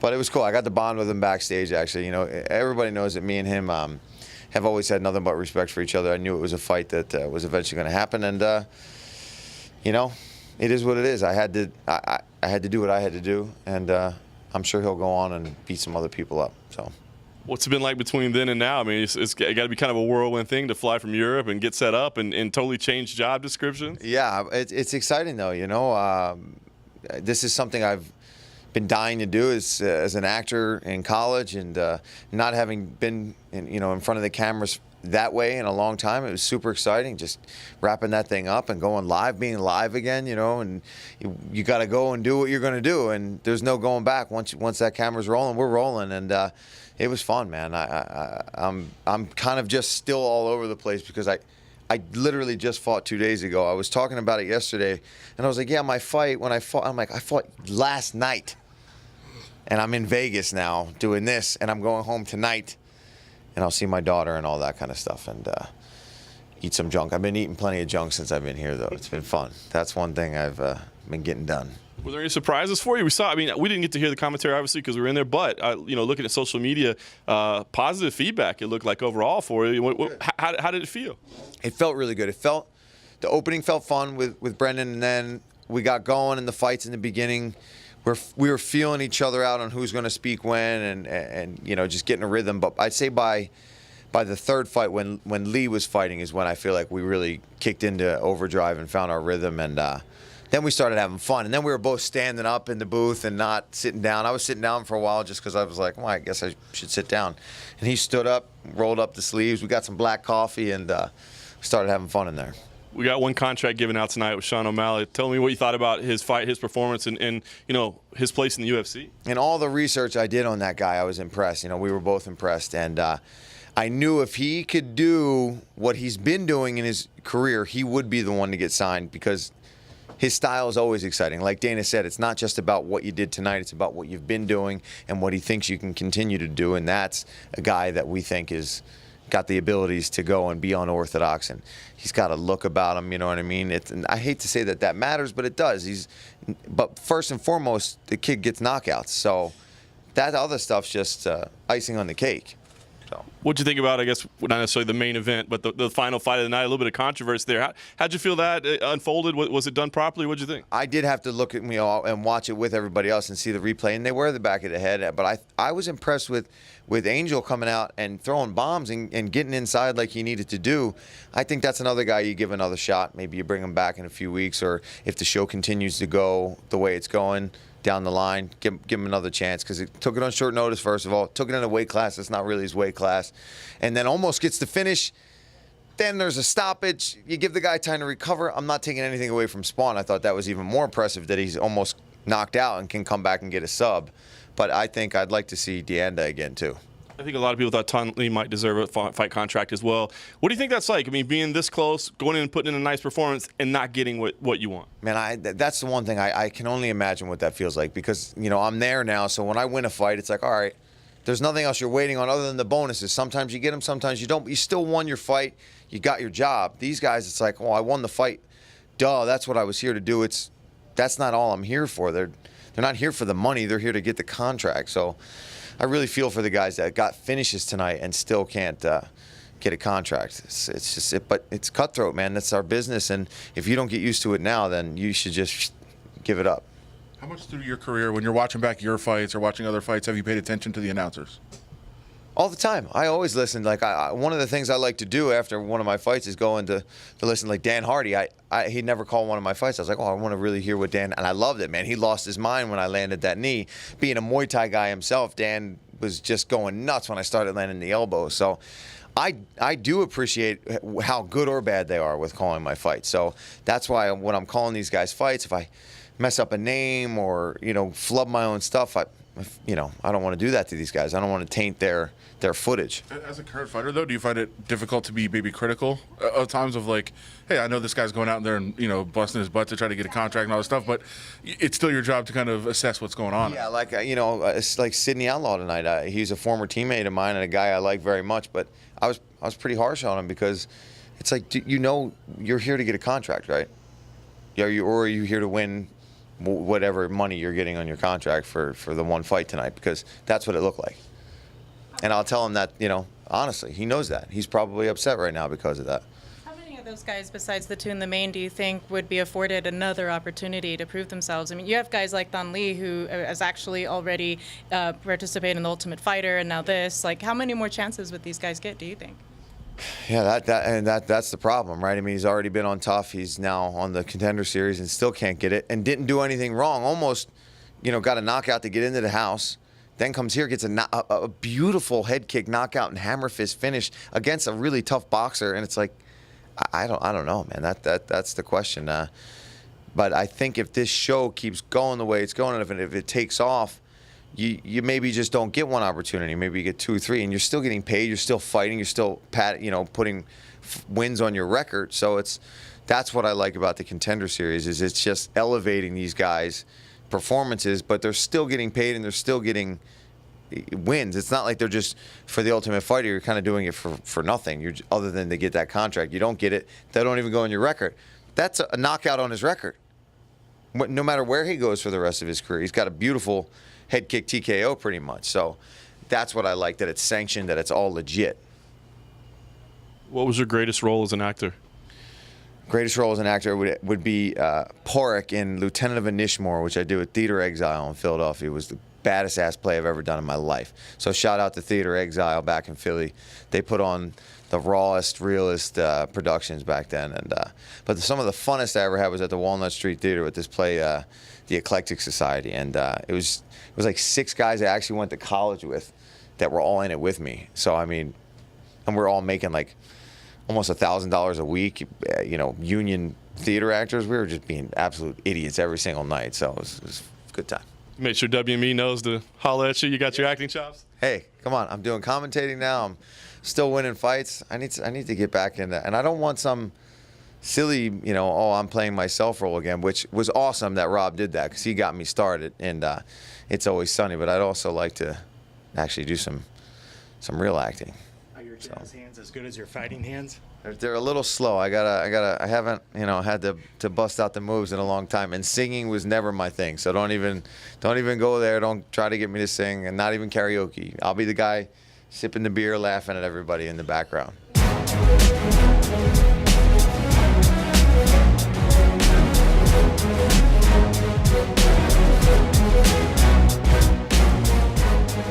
Welcome back to the NBA Roadshow. That was the Irish Dragon, Paul Felder, doing the commentary thing. We'll be seeing him every couple of weeks. I think. Who they have at the first week? We'll be at. I think we'll be at every Dana White's Contender series. I think I'll be at all of them. Unless we're not around. Eves Edwards was the first week. Eves?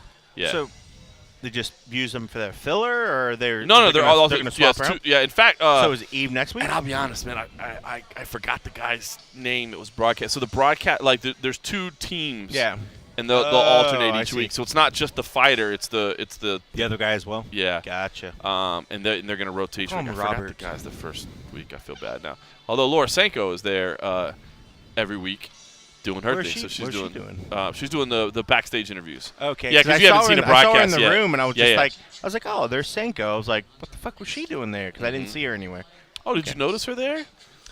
In the room? Looking all good. Looking all Senko-ish. She's so nice, dude. She is so cool, and I really Yeah. like Laura. She is awesome. But yeah, she's doing all 8 weeks. Okay. You start your morning with that, huh? Wasn't Senko one of the old coffee ones? Senko? Was it? Wasn't there a Senko No, coffee? there's no Senko coffee. That's a horrible brand name. Senko coffee.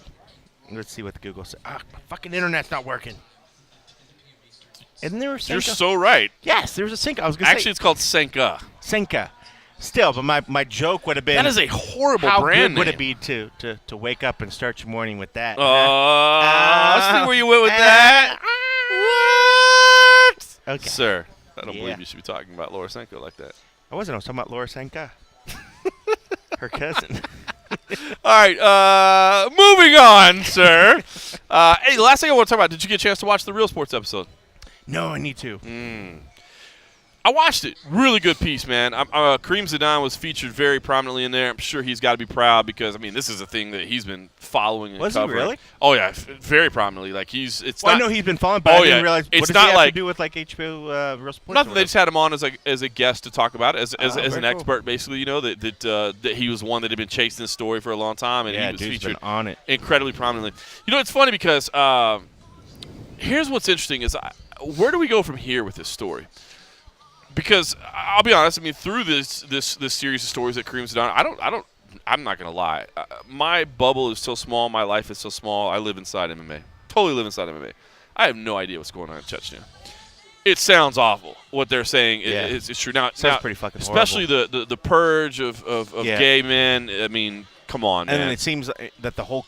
Well, I don't want to stereotype and say the whole country, Right. but it seems like the country as a whole is embracing Supportive of what it, like this the dude's values, doing. right? It's fucking scary. So here's what I wonder, because it sounds like this dude really is a terrible person, right, and is doing terrible atrocities. Now, he sat there, the journalist from HBO, and I apologize, I don't remember his name, the journalist that was there actually doing the story, did straight up ask him, like, hey, what about this? And he basically says, no, I'm not. That's ridiculous. The story's ridiculous. Of course we're not. He's like, he actually said we don't.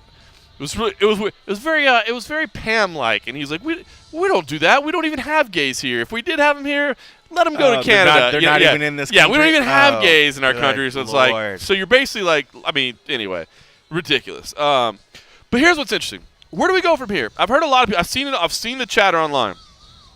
Nobody wants to talk about it.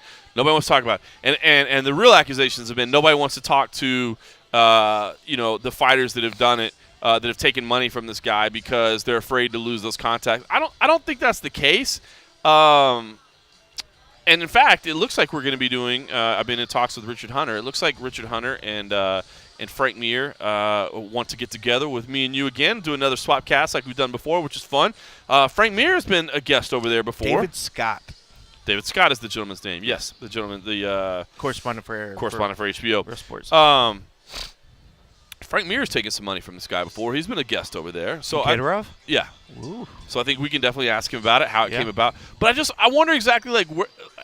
Again, I'm seriously asking. I'm curious. I need to know. Where do we take the story from here? Because I'm certainly not opposed to asking anybody any question and following up on a story.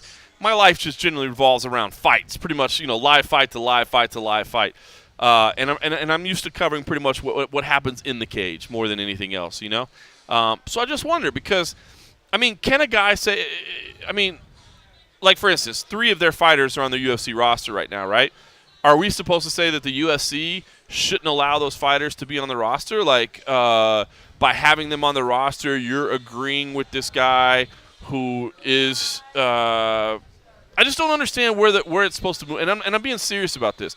I don't understand where the story is supposed to move from here. Are we supposed to be taking a stand and saying these fighters shouldn't be allowed to compete in the UFC? Are we supposed to take? Are we supposed to take a stand and say, Fabricio Verdum, Frank Mir, like you're horrible people now because you took money? And can a guy just be like, hey man, they invited me to go be a part of their organization, like a special guest appearance? I don't agree with the guy's politics. I think he's a piece of shit. But he invited me to show up at a show and paid me handsomely to do it. So I'm curious. It'd be one thing if they actually said that. That would never actually happen. Right. But you're right. It's tough because, you hate taking money out of somebody's pocket. Like times are tough. When you can get a buck doing whatever, it's you should be grateful for it. Right. But at some point, ethically, I guess you can't really turn a blind eye to where that money's coming from. Same thing when we used to have with the blood diamonds, and then the country's made that illegal. I mean, if it came down to a point, if you know somebody, I just, robbed a couple old ladies down the street, but I want to give you this money so that you can Let's go to dinner tonight. Go or to whatever. dinner Yeah. tonight.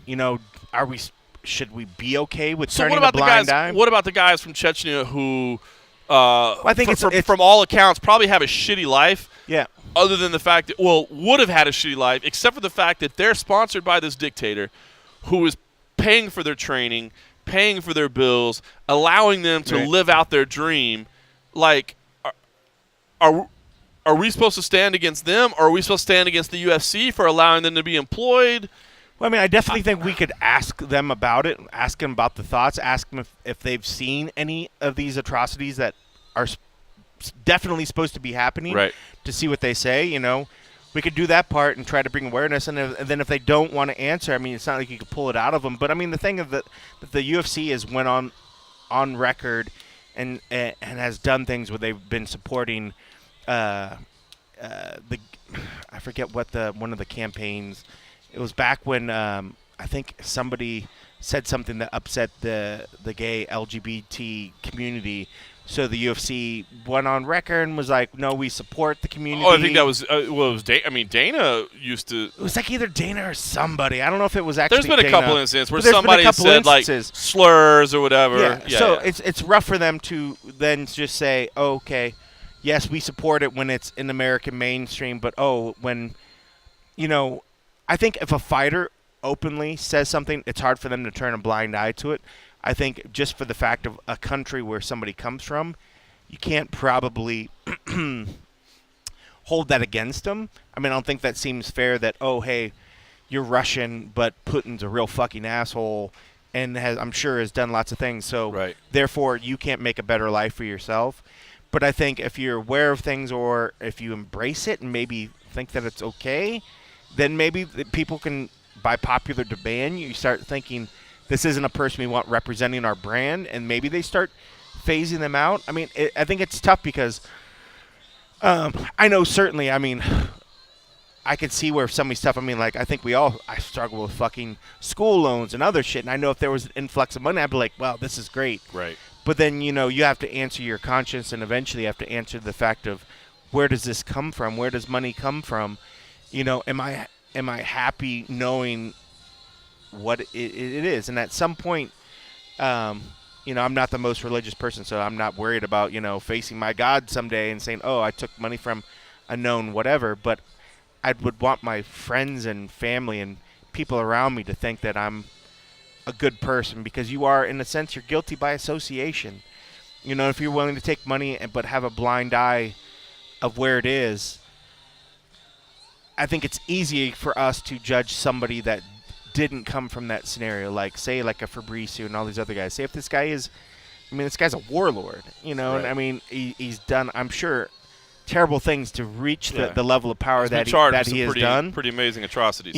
So, but these are people that live outside there that are taking money. If somebody grew up in that thing, that's all they know. That's what they grew up in the regime. So I imagine to survive, who am I to judge what they had to do just to survive? So if it's a matter of you play by the rules of the dictator that can control whether your family breathes another breath of air, then it's hard for me to have a high and mighty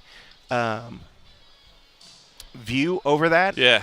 But as for people outside of that, then yeah, I think it's purely, I think it's fine for us as journalists, or you people as journalists. Me, I don't like to call myself a journalist. I'm a videographer, right? To say, hey, are you completely comfortable with the fact that, you're taking payments from a guy right now that, people want to investigate for war crimes or all this other sort of stuff?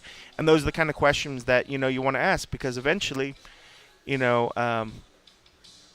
somebody will, and I think then it becomes a fact of, is it just about getting money? Is it just about doing other stuff? But I mean, I don't know. I mean, it's tough. People got to eat. People got to do whatever. I mean, I hate to think that, you can't live on good intentions and being high and mighty. That doesn't pay the bills. But that also doesn't make it right to, I guess, knowingly take money, which in a sense affirms or supports somebody that has done some really, really bad things to a lot of people. I have a lot of well, not a lot, but I have a decent amount of gay friends, and to think that if I had to have one of them go through what some of these people are going through in this country, I would be absolutely mortified. Absolutely. I mean, that's. And, I mean, if those stories are true, and I have no reason to believe they're not, because I mean, Right. these are people that are. I mean, he says they're not. Kadyrov says they're not, but Yeah. you know, these people are. There's multiple stories in multiple outlets, and they were featured actually on the piece as well. Yeah. Which I know you haven't seen it yet, but Yeah, no, I'm seeing but an it's- image now of a guy that's covered up. Yeah. You know, just to have to do that. But it's is just, it's shocking. It's not right. I don't know what the move is for us. I mean, are we as journalists, are we supposed to say? And this is interesting because these are the types of discussions the Mixed Martial Arts Journalists Association, which will be having its first meeting in Anaheim on Friday night of UFC 214. I guess these are discussions that we can all be having, you know, together or whatever. But it's like I don't know what stand necessarily or what the move. Like, for instance, Verdum has been sponsored by. Like, are we supposed to say we don't interview Verdum anymore, or we're not? Or I mean, or maybe ask him about it. Use that chance to bring it up. I mean, I think there could be better awareness. Like, I don't know all the people that are sponsored. I guess that could have been something I talked about when I was stuck in that stupid-ass media event in L.A. You know, I mean, granted, that doesn't set off the best interview because usually at that point things shut down. Right.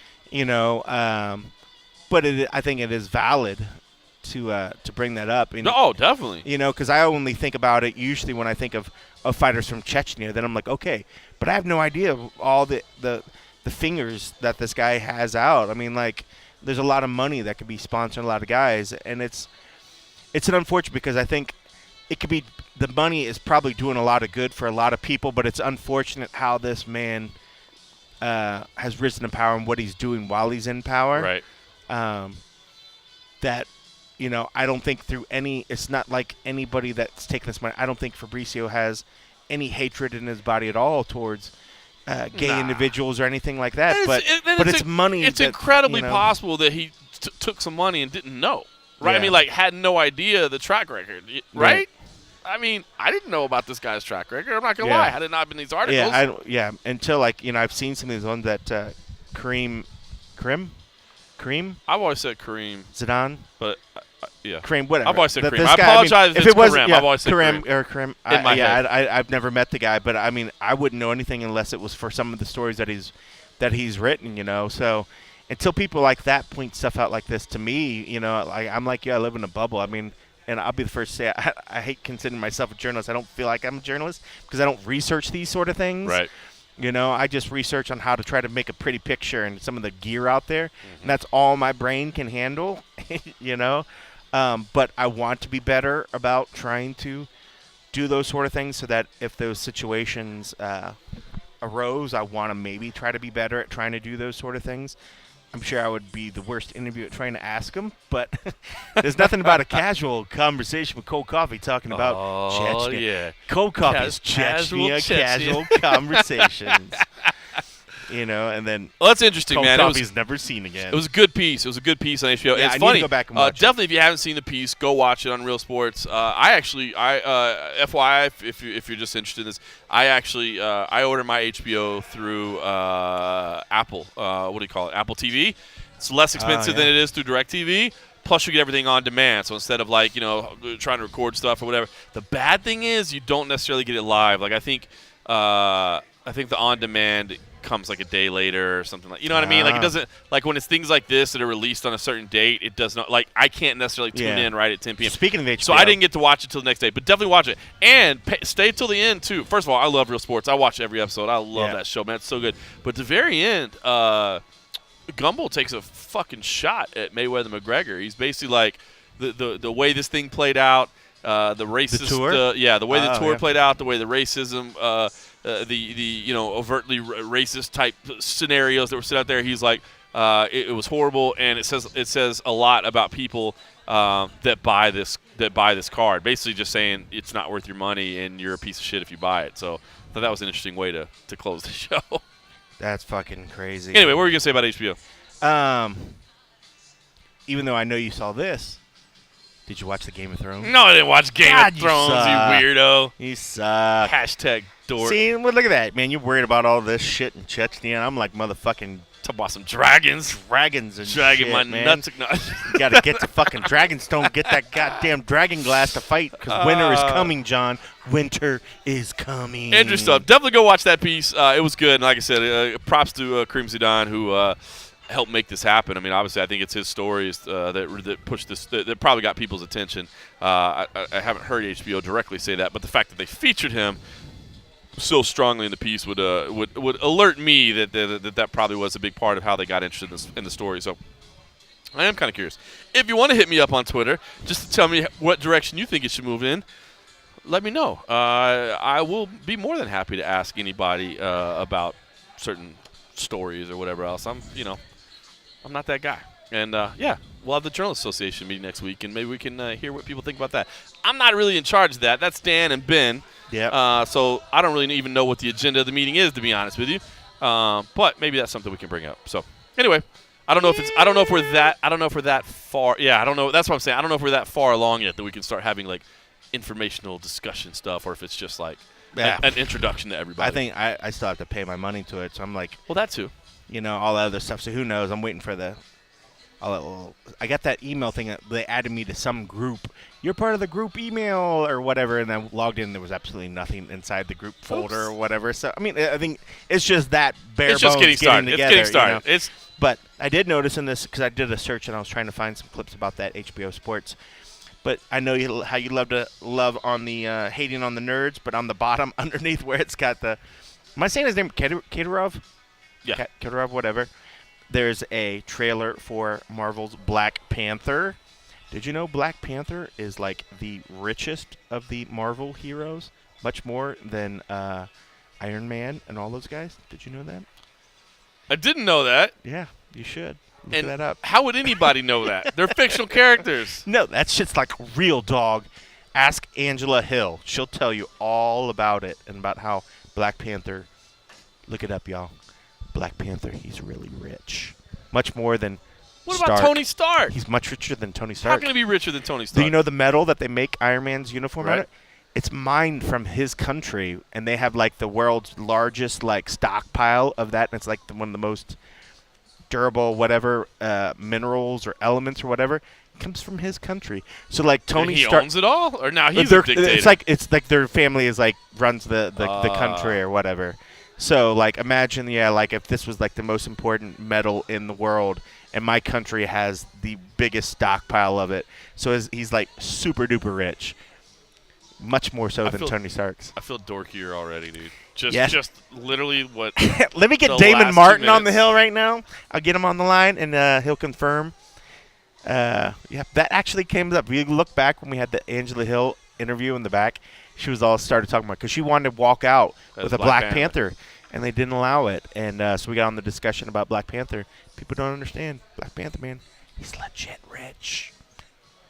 He's like. I'm just Rich. speechless. I'm just absolutely. So I'm gonna speechless. watch this trailer after we get off here. After we finish this, I'm gonna watch this motherfucking trailer. But it's just kind of weird because it's kind of here's real life, fake life.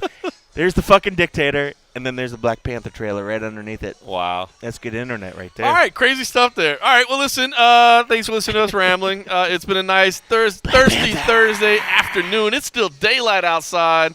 You can't tell here in Boomers though. In fairness, I have to get up and work at 5 a.m. tomorrow morning. But anyway, thanks for listening.